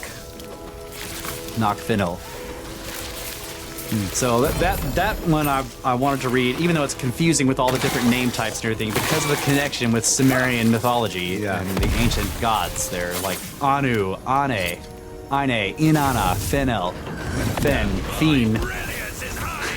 It's like less interesting to think that, you know, the Sumerians, or that there was a lost civilization that predates the Sumerians that circumnavigated the globe and spread their ideas around, than it is to think that there's that spirit realm and whatever all that weird stuff is that Is still independently, there. it's still there and independently influence these different Yes. I see what races you're of saying. people. Yeah. Like- that there's the common influence is actually from this spirit realm rather Right. than some ancient lost civilization. Yeah. Or it could be both. It could be both. Yeah. You know, the ancient lost civilization could have The been... Tuatha De Danann are supposedly an ancient lost civilization, a piece of one that were sent there. Like the whole legend of them we'll have to get into on some other show because that's a giant rabbit hole. But they were basically... What's up? Go ahead. They were basically sent there to the land of Ireland as a piece of a civilization that existed elsewhere in the world that was global in scope. They were sent there to conquer it of the Fear Nanog or whatever the older people were. Yeah. It's almost like the Greek Titans being conquered by the later pantheon of Zeus and his ilk. Yeah. Have you read the Finn word yet? Yeah, Finn. Yeah, as in Phoenician. Yeah, that's what I was thinking. Before, Phoenicians, and they like basically they went all over the place, and they have all. And nobody can figure out where the hell they were from. Yeah, no, we don't know where they were from or who they, who they actually were, but we just have That article that you read, that's their boat. It's one of their boats. Yeah, yeah. We have their written language. Yeah. And and there's standard model ideas that they came from Mycenae or whatever, but nobody really knows. Yeah, nobody actually knows. It's just crazy that. Well, I mean, I guess it's not that crazy if you're thinking of the idea that sea levels are totally different. Yeah. Like they could, wherever they were from, could just be underwater. Yeah. Anyway, Finn. Fin. Fine. It's a thing that a fish has. Take el mine.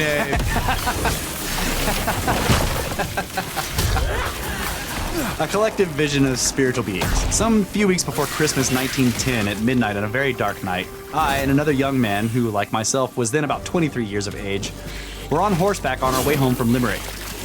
While near Listowel, we had noticed a light about half a mile ahead. At first, it seemed to be no more than a light in some house, but as we came nearer to it, and it was passing out of our direct line of vision, we saw that it was moving up and down and to and fro, diminishing to a spark and then expanding into a yellow, luminous flame. Before we came to Listowel, we noticed two lights about 100 yards to our right, resembling the light seen at first. Suddenly, each of these lights expanded into the same sort of yellow, luminous flame, about 6 feet high by 4 feet broad. In the midst of each flame, we saw a radiant being having human form. Presently, the lights moved towards one another and made contact, whereupon the two beings in them were seen to be walking side by side. The beings' bodies were formed of a pure, dazzling radiance, white like the radiance of the sun, much brighter than the yellow light or aura surrounding them. So dazzling was the radiance, like a halo around their heads, that we could not distinguish the countenance of the beings. We could only distinguish the general shape of their bodies, though their heads were very clearly outlined because of this halo-like radiance, which was the brightest light about them, seemed to radiate from or rest upon the head of each being. As we traveled on, a house intervened between us and the lights, and we saw no more of them. It was the first time we had ever seen such phenomena, and in our hurry to get home, we were not wise enough to stop and make further examination. But ever since that night, I have frequently seen, both in Ireland and in England, similar lights with spiritual beings in them. That's cool. Yeah. That has a lot of similarities to, a lot of the, Middle Eastern depictions of seeing a being like, and even like Native American rock art, where you see the halo around the head. These and there's all these lines coming out from them like they're shining. Yeah. Okay. Now he's in Scotland. The proud angel. Okay, so this story I'm about to read is found in every one of these Celtic countries, and it's told in every one of them about when they ask, well, where do you think these beings came from? This story is similar in almost all aspects except for little tiny details. The story that they tell about where they think these fairies came from, except for the whole Tuatha De Danann thing, but they think that's part of it. But anyway, here we go. The proud angel, those are capitalized, so in other words, we're talking about Lucifer here. Fomented a rebellion amongst the angels of heaven, where he had been a leading light. He declared that he would go and found a kingdom of his own for himself. When going out at the door of heaven, the proud angel brought prickly lightning and biting lightning out of the doorstep with his heels. Many angels followed him, so many that at last the Son, the Son of God, called out, "Father, the city is being emptied." Whereupon the Father ordered that the gates of heaven and the gates of hell should be closed. This was instantly done. And those who were in, those who were out, while the hosts who had left heaven and had not yet reached hell flew into the holes of the earth like the stormy petrels. These are the fairy folk, ever since doomed to live under the ground. So you imagine this didn't make it in. Right, the stream of angels coming out following Lucifer. The ones that were like when the gates were ordered shut, bam, they slammed shut. And there were ones that were in hell, ones that were in heaven, and the ones in between. And those are the fae. Wow. So where are these other stories that were like?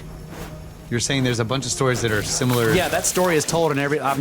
We've just gotten to Scotland. He's moved from Ireland into Scotland, and I just marked that one as to stand for every because you find it in every single one of the islands. Oh, okay. That's all I was saying. Okay. Here's another part. On certain nights, when their bowers are open and their lamps are lit, and the song and the dance are moving merrily, the fae may be heard singing lightheartedly. Not of the seed of Adam are we, nor is Abraham our father, but of the seed of the proud angel driven forth from heaven. So they're not men, not of the seed of Adam. Yeah. I find that fascinating. Sometimes the fairies helped human beings with their work, coming in at night to finish the spinning or the housework, or to thresh the farmer's corn or fan his grain. On such occasions, they must not be molested or interfered with, even in gratitude. If presented with a garment, they will go away and work no more. This method of getting rid of them is often resorted to, as it is not always easy to find work for them to do. And you might recognize this from Harry Potter. Yeah, give them clothes. Give the house elf clothes and they leave. Yeah. That's how you fire them, basically. But in this sense, it's more like there are lots of stories about, and even this comes from the Arabic legends too. Like you get a demon servant, and it does everything that you want, and it does it so quickly, and then but then it begins to get pissed. Like, give me work to do. Give me work to do, right? And if you can't find work for them, they start to screw everything up. And people become desperate to find something for them to do, and they always find these like endless tasks, right? Like counting the grains of sand on the beach, or something that's impossible. Trying to like uncurl like curly hair or something like that. They pull it out and then it goes back in. They pull it out and it goes back in. They pull it out and you send them in this like revolving endless task in order to keep them from destroying everything because they don't have anything to do. Build pyramids. Right. And then they'll cover the whole world in pyramids and be like, give me something to do. Because it only takes them a second to do it. It's impossible to satisfy their need for work. Sometimes a man, hearing the merry music and seeing the wonderful light within, would be tempted to go and join them, but woe to him if he omitted to leave a piece of iron at the door upon entering, for the cunning fairies would close the door and the man would find no egress. There he would dance for years, but to him the years were as one day, while his wife and family mourned him as dead. So this kind of connects to legends where if you're not careful, like the whole Rip Van Winkle deal, you go in and you dance with him for one night, and when you come back, everyone you knew is dead, and it's been generations, right?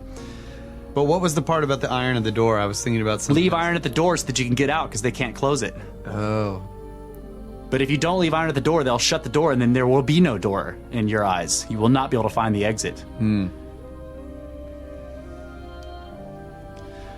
The flint arrowheads, so much prized by antiquarians, are called in the Highlands Saighe Shi, fairy arrows. And I'm probably butchering that first word. I know how to say the second one, Shi. They are said to have been thrown by the fairies at the sons and daughters of men. The writer possesses one which was thrown at his own maidservant one night when she went to the peat stack for peat. She was aware of something whizzing through the silent air, passing through her hair, grazing her ear, and falling at her feet. Stooping in the bright moonlight, the girl picked up a fairy arrow. This reminds me of like American Northwest, Pacific Northwest encounters with Bigfoot throwing rocks at people in the night. You hear knocking, and then there's these rocks come whizzing by. Is it Bigfoot or is it the Fae? Well, since we were comparing things to modern movies and stuff, Game of Thrones, like the Children of the Forest in Game of Thrones made the arrowheads or the spear points out of the obsidian.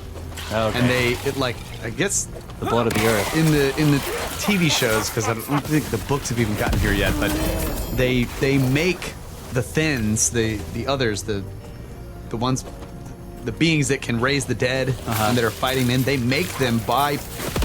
There was a man, one of the first men, and they shoved they did some dance or whatever, something like that, and then they shoved the arrowhead of obsidian into the heart of the guy, and he turns into one of the Thins, and they use him as a weapon to fight the humans. Oh, okay. That's interesting. Because they were in a battle with the humans, and the humans came and replaced them, so they became, and they were, in the story, they become like fairies, like nobody believes in them anymore. Yeah. The Children of the Forest. There's a lot of stories like that too, that like when the Fae are having a war with men, they find one man to come, or if they're having war with each other, the side that can find one man to fight for them, because he can disrupt the whole of their force, and the one with one man fighting for them will always win. It's interesting. So yeah, they turned him into a weapon, and then that weapon ended up almost destroying them too, because he was raising the dead. Oh yeah, and just causing chaos. Yeah, it's everywhere, going in on everybody. Yeah, going in on. All right, we're gonna take a quick break. Come back for the last segment about the Fae, the good folk. The gentle ones. The nice people.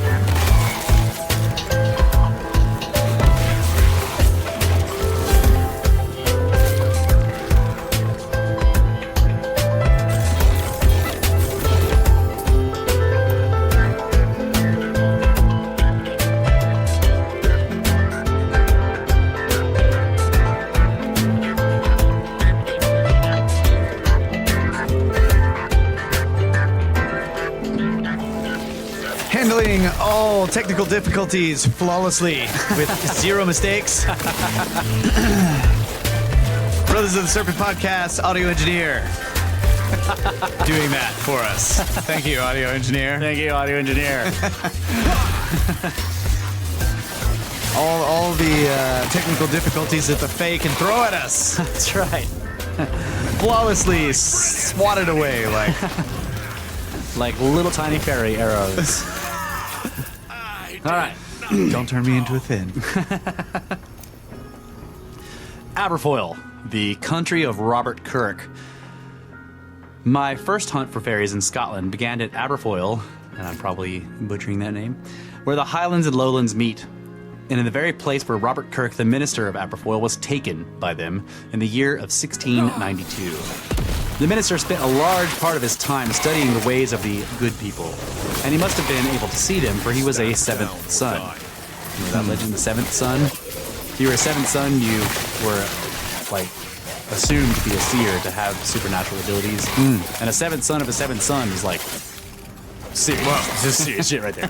Yeah.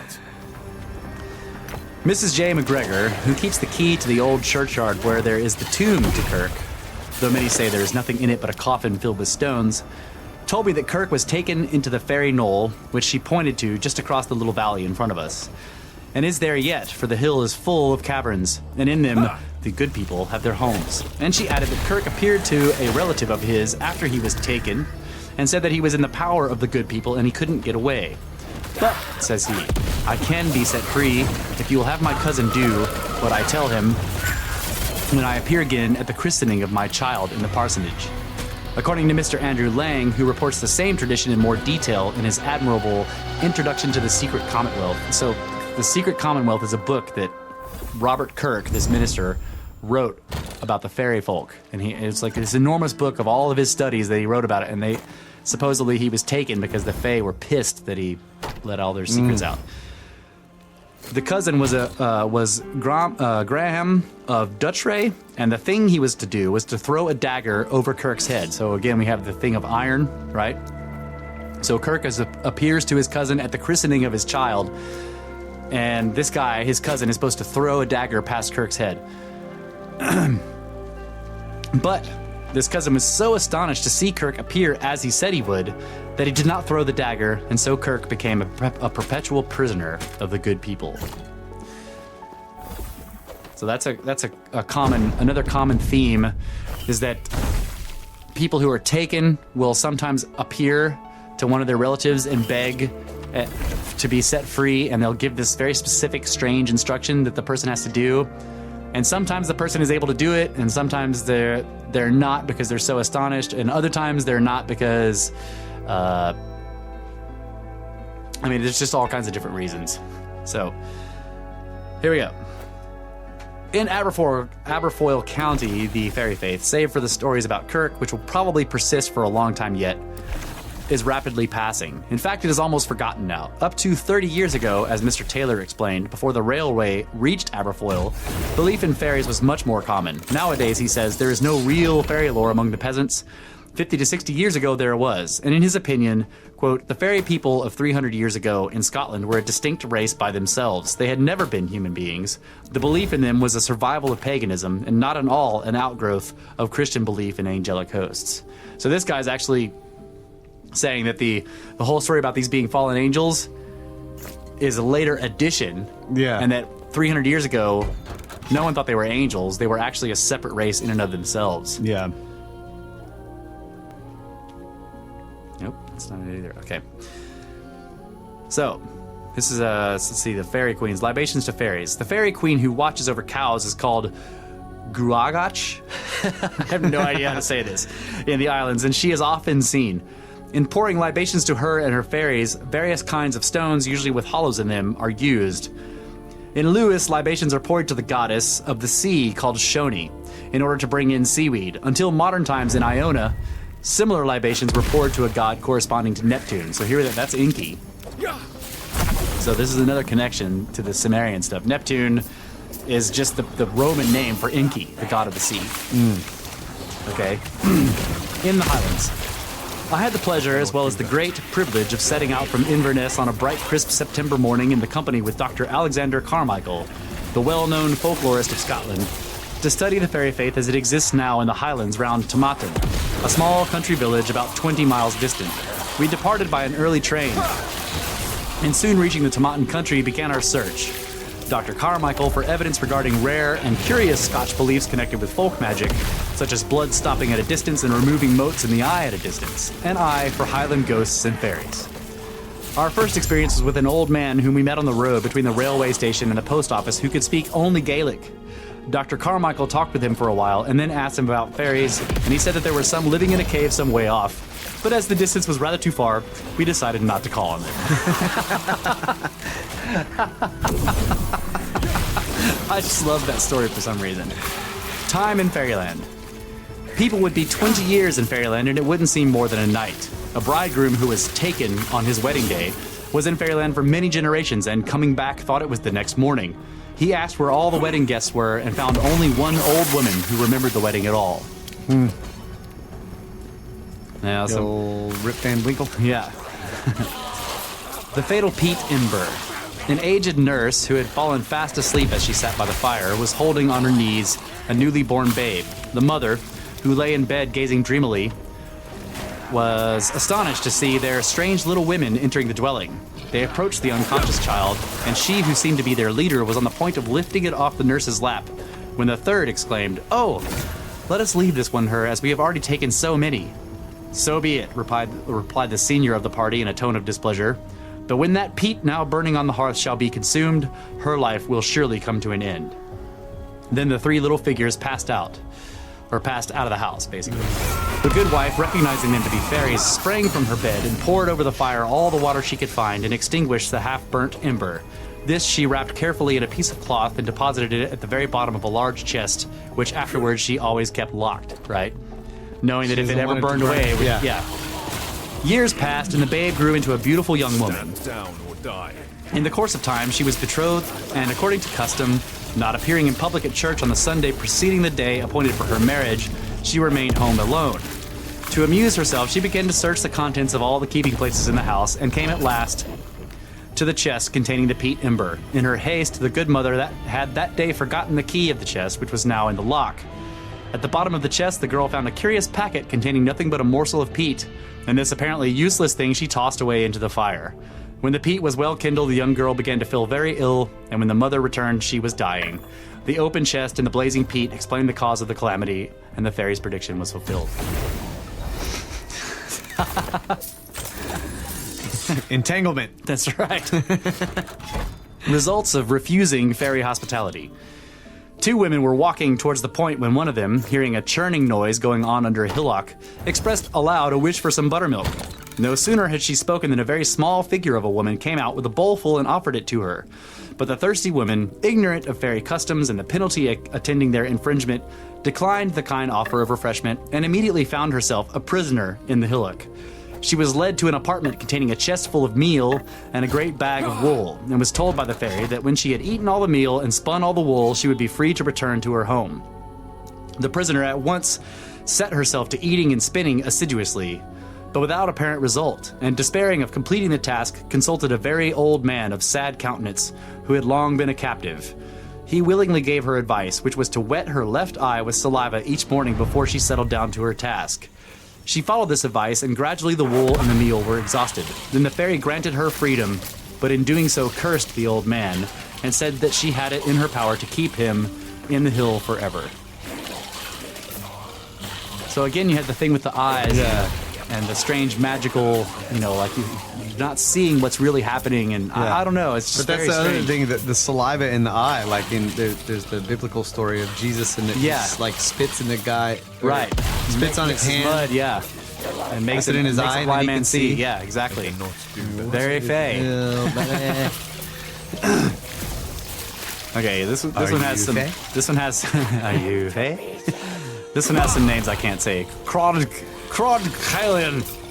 This tale was related by Mr. Neil MacLeod, the Bard of Skye. Colin was a gentleman of Clan Campbell in Perthshire, who was married to a beautiful maiden who the fairies carried off on her marriage day, and on whom they cast a spell which rendered her invisible for a day and a year.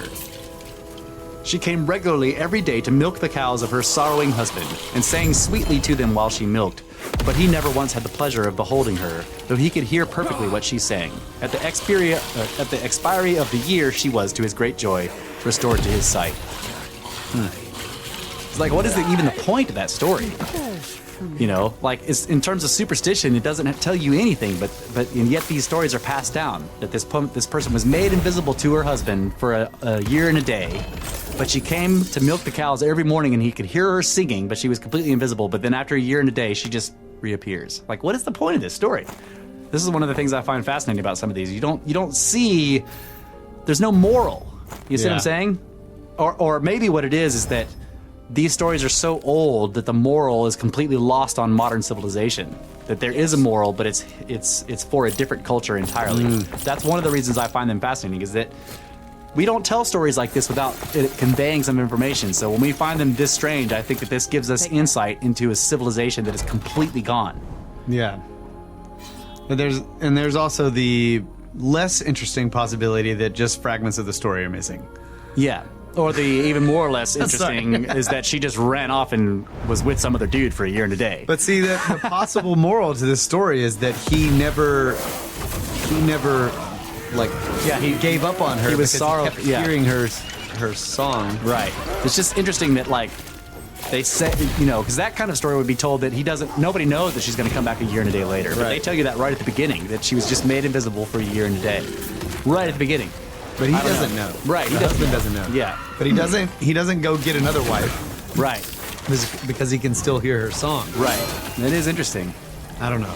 Maybe that's... Nobody knows. But there are plenty of them that don't have... I mean, you can kind of try to work out a little moral there, but there are plenty of them that don't have that. What's the moral here? Milk the freaking cows. Sing while you work. That's right. Natures of fairies.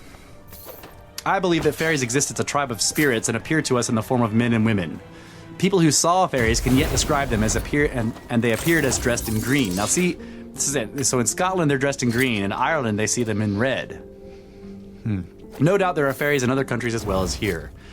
In my experience, there was always a good deal of difference between the fairies and the hosts. Okay, so in this case, I'll explain this. The hosts they see as the fae of the sky. The fairies, or what he's calling the fairies here, are the people of the ground, underneath the ground, in the hills, in the forts. The hosts, in this, when they refer to hosts, they're talking about beings in the sky. The fairies were supposed to be living without material food, whereas the hosts were supposed to be living upon their own booty, or what that means, I think, is loot. Yeah. Generally, the hosts were evil and the fairies good, though I have bounty, heard. Yeah. Generally, the hosts were evil and the fairies good, though I have heard that the fairies used to take cattle and leave their old men rolled up in the hides. Think about that. They'd take a cow, but its skin would be there with an ancient fairy rolled up in it. Weird. Cattle mutilations. Yeah. One night, an old witch was heard to say to the fairies outside the fold, "We cannot get anything tonight." The old men who were left behind in the hides of the animals taken usually disappeared very suddenly. I saw 2 men who used to be lifted by the host. So they tell these stories about people who are just picked up out of the sky. This is where the whole alien abduction thing comes into play. They were lifted by the host and they would be carried from South Uist as far as Barra Head and as far north as Harris. So they're talking about hundreds of miles here, I think. Sometimes when these men were ordered by the host to kill men on the road, they would kill instead either a horse or a cow, for in that way, so long as an animal was killed, the injunction of the host was fulfilled. They could show blood on their arrow. So here you have like demands of sacrifice, and the person would shoot a cow and be like, "I totally killed them, see the blood?" And it would trick the hosts into believing that he had done what they asked. Yeah. The ferry belt. I heard of an apprentice to a carpenter who was working with his master at the building of a boat, a little distance from his house, and near the sea. He went to work one morning and forgot a certain tool which he needed in the boat building. He returned to his carpenter shed to get it, because you gotta bring all your tools to work. Yeah. and found the shed filled with fairy men and women. Upon seeing him, they ran away so greatly confused that one of the women forgot her belt, and he picked it up. In a little while, she came back and asked him to give it to her, but he refused to do so. Thereupon she promised him that he should be made master of his trade wherever his lot should fall without serving further apprenticeship. On that condition, he gave her the belt, and rising early next morning, he went to the yard where the boat was a building and put in 2 planks so perfectly that when his master arrived and saw them, he said to him, "Are you aware of anybody being in the building yard last night? For I see by the work done that I am more likely to be an apprentice to that person than who put in those 2 planks, whoever he is. Was it you that did it?" The reply was in the affirmative, and the apprentice told his master the circumstances under which he gained the rapid mastership of his trade. So she offered him the mastership of the trade to give her belt back. Yeah, because she came and asked him. So this is another common thread in the story, that if you can manage to steal an article of their clothing, like so as opposed to giving them some article of clothing, if you can manage to get one of them, like the hat or the belt, then not only can you pass amongst them unmolested and undamaged and not blinded and all that kind of stuff, but if they demand it back or they ask it back from you, you have to give it willingly. And so if you refuse, they will offer you all kinds of stuff. In order, the stories will say, they come and ask for the belt, and you just say, "No, I'm not going to give it to you." And they'll be like, "Oh, I'll give you all this," and you give them the belt, and they give you that thing, whatever it is. Keep the belt. I keep the belt. It's like the Deathly Hallows again, Harry Potter, right? Right. Like the Deathly Hallows allows, like the cloak allows him to pass before death without being. So harmed. it depends on what you want. And so the person in this story found it far more. He didn't want to be able to pass amongst the fairies unmolested. Yeah. He wanted to be master of the carpentry. But see, if you gain something like that, then that's the thing that you want to pass down to your children. Is don't ever give this belt away. away. And then, of course, in the story, the grandson gives the belt away for nothing or whatever. Yeah, it's just, there's stories like that too. But might give it to somebody who knew what it was. Yeah. Okay. Marianne MacLean of Barra and her testimony. Our next, Like Voldemort. No! Our next witness to testify is a direct descendant of the ancient MacNeils of Barra. Her name now is Marianne MacLean, but she lives in the mountainous center of Barra at Upper Borv. She is many years younger than the men who have testified, and one of the most industrious women on the island. It was already dark and past dinner time when we entered her cottage, and so, as we sat down before a blazing peat fire, she at once offered us some hot milk and biscuits, which we were only too glad to accept. And as we ate, we talked first about our hard climb in the darkness across the mountains, and through the thick heather bushes, and then about the big rock which has a keyhole in it. This is why I wanted to read this. A big rock which has a keyhole in it, for it contains a secret entrance to a fairy palace. We had examined it in the twilight as we came through the mountain to pass, which it guards, and my guide Michael assured me that more than one islander crossing at the hour we were had seen some of the fairies near it. We waited in front of the big rock in hopes one might appear for our benefit, but in spite of our strong belief that the fairies were there, not a single one would come out. Perhaps they came and we couldn't see them. Who knows? A rock with a keyhole in it. I think that's... Yeah, so they were basically standing by the door, just like, nope. Oh. Nope, there's no secret here. Yeah, and the guy was like, "You know what? If we don't leave, we might get taken." And Hell no.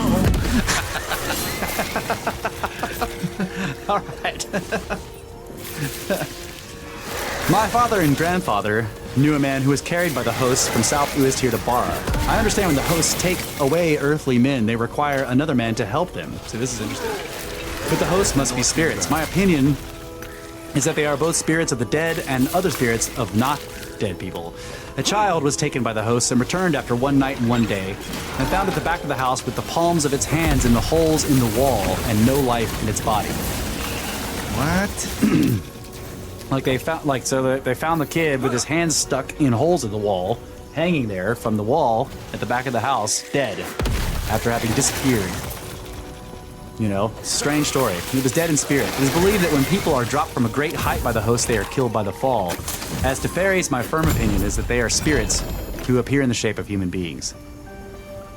Oh yeah, I just had stopped that, so yeah, I don't know which way it was. Okay, abduction of a bridegroom. I cannot do I have heard it from old people that a couple newly married were on their way to the home of the bride's father, and for some unknown reason the groom fell behind the procession and, seeing a fairy dwelling open along the road, was taken into it. No one could ever find the least trace of where he went, and all hope of seeing him again was given up. The man remained with the fairies so long that when he returned, 2 generations had disappeared during the lapse of time. The township in which his bride's house used to be was depopulated and in ruins for upwards of 20 years.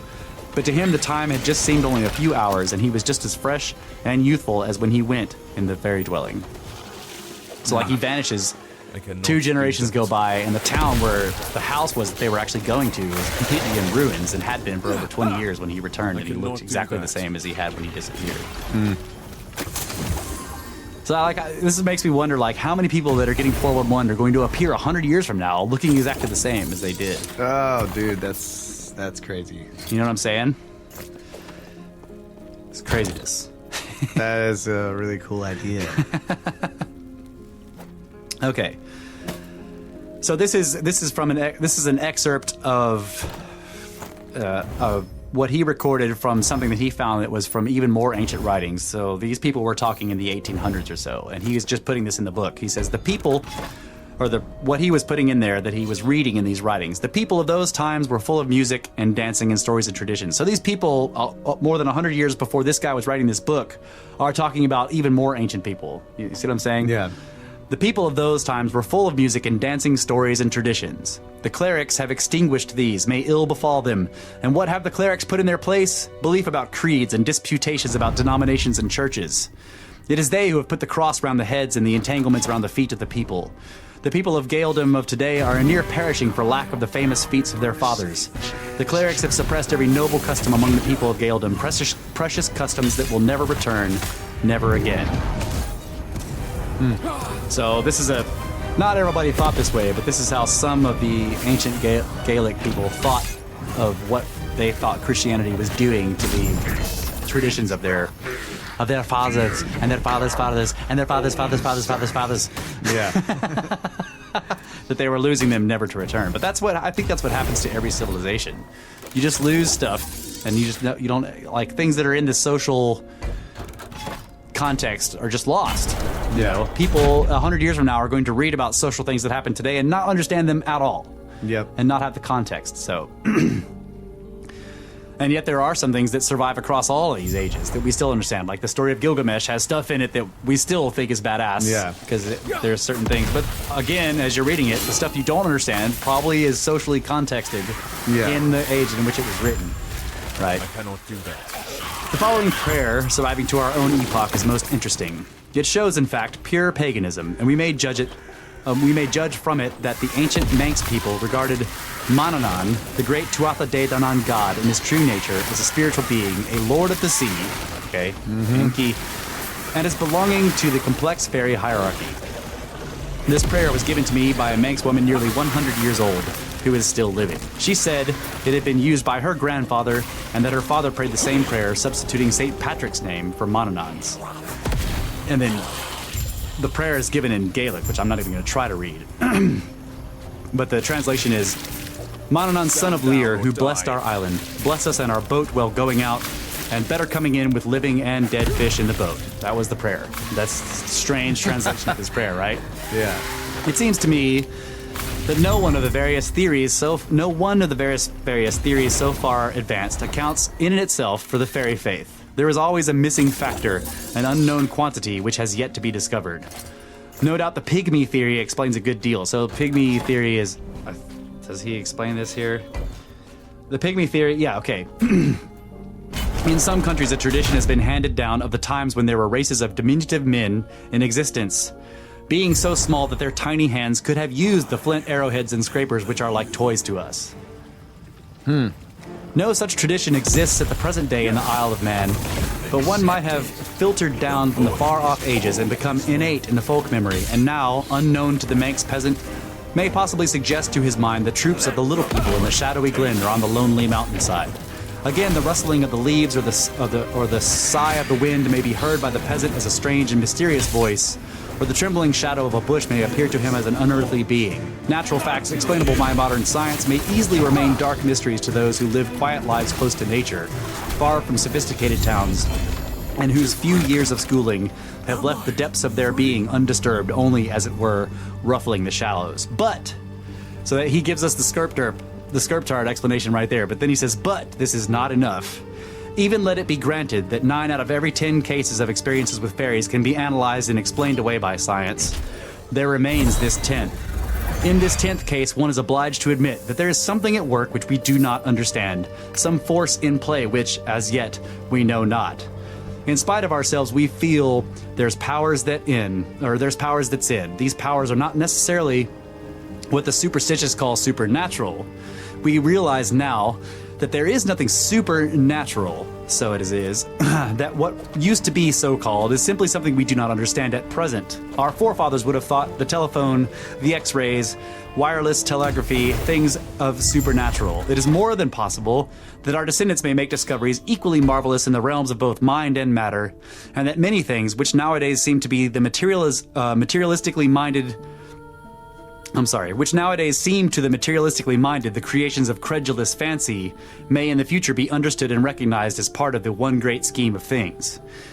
Some persons are certainly more susceptible than others to these unknown forces. Most people know reliable instances of telepathy and presentiment amongst their acquaintances. It seems not at all contrary to reason that both matter and mind, in knowledge of which we have not yet gone very far after all, may exist in forms as yet entirely unknown to us.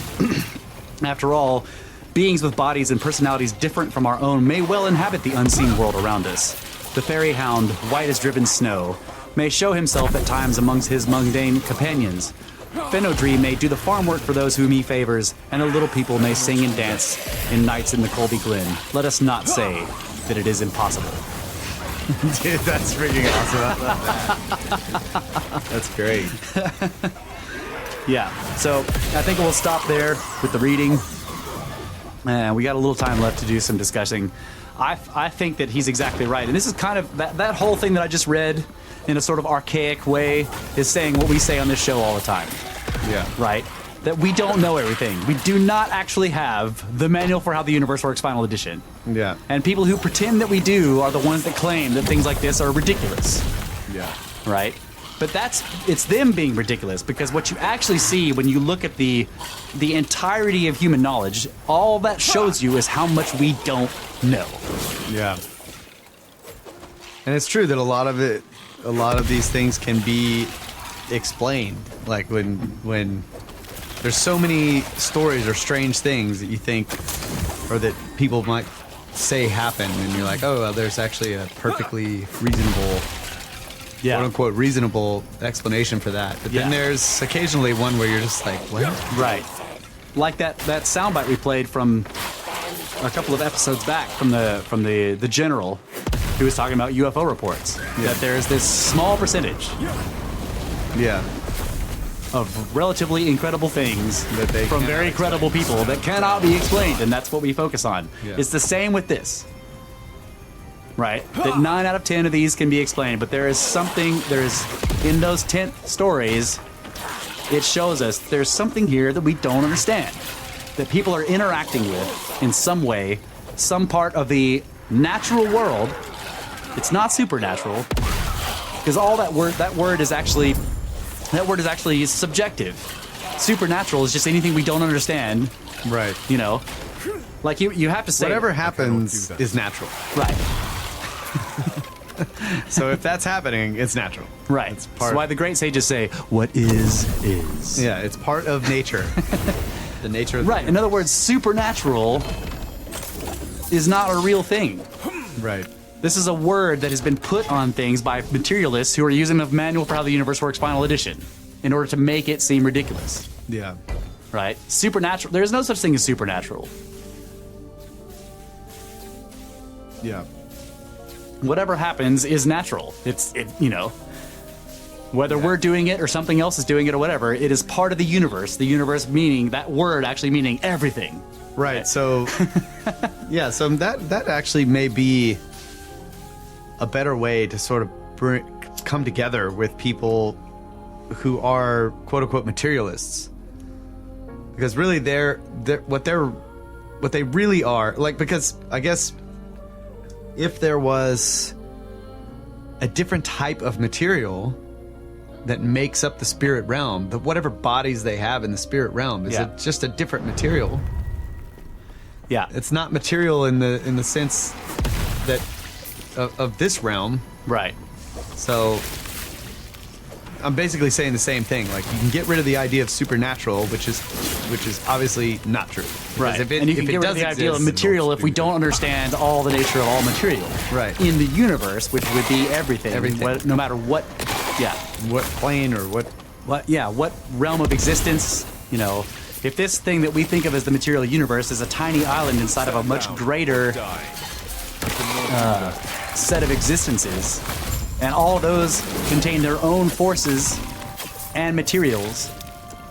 and that very we can- nice people. Yeah, and very nice people. The good folk.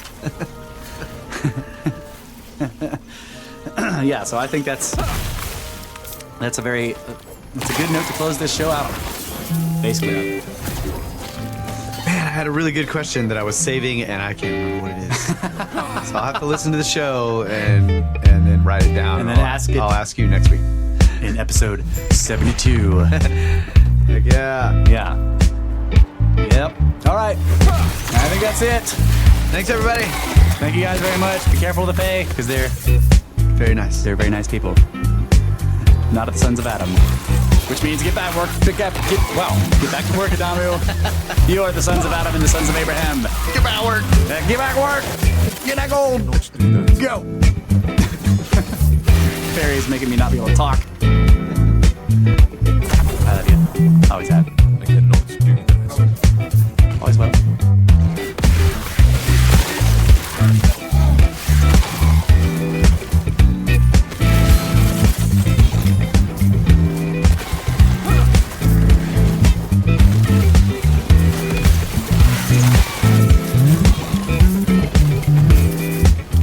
I cannot do that. I cannot do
cannot do that.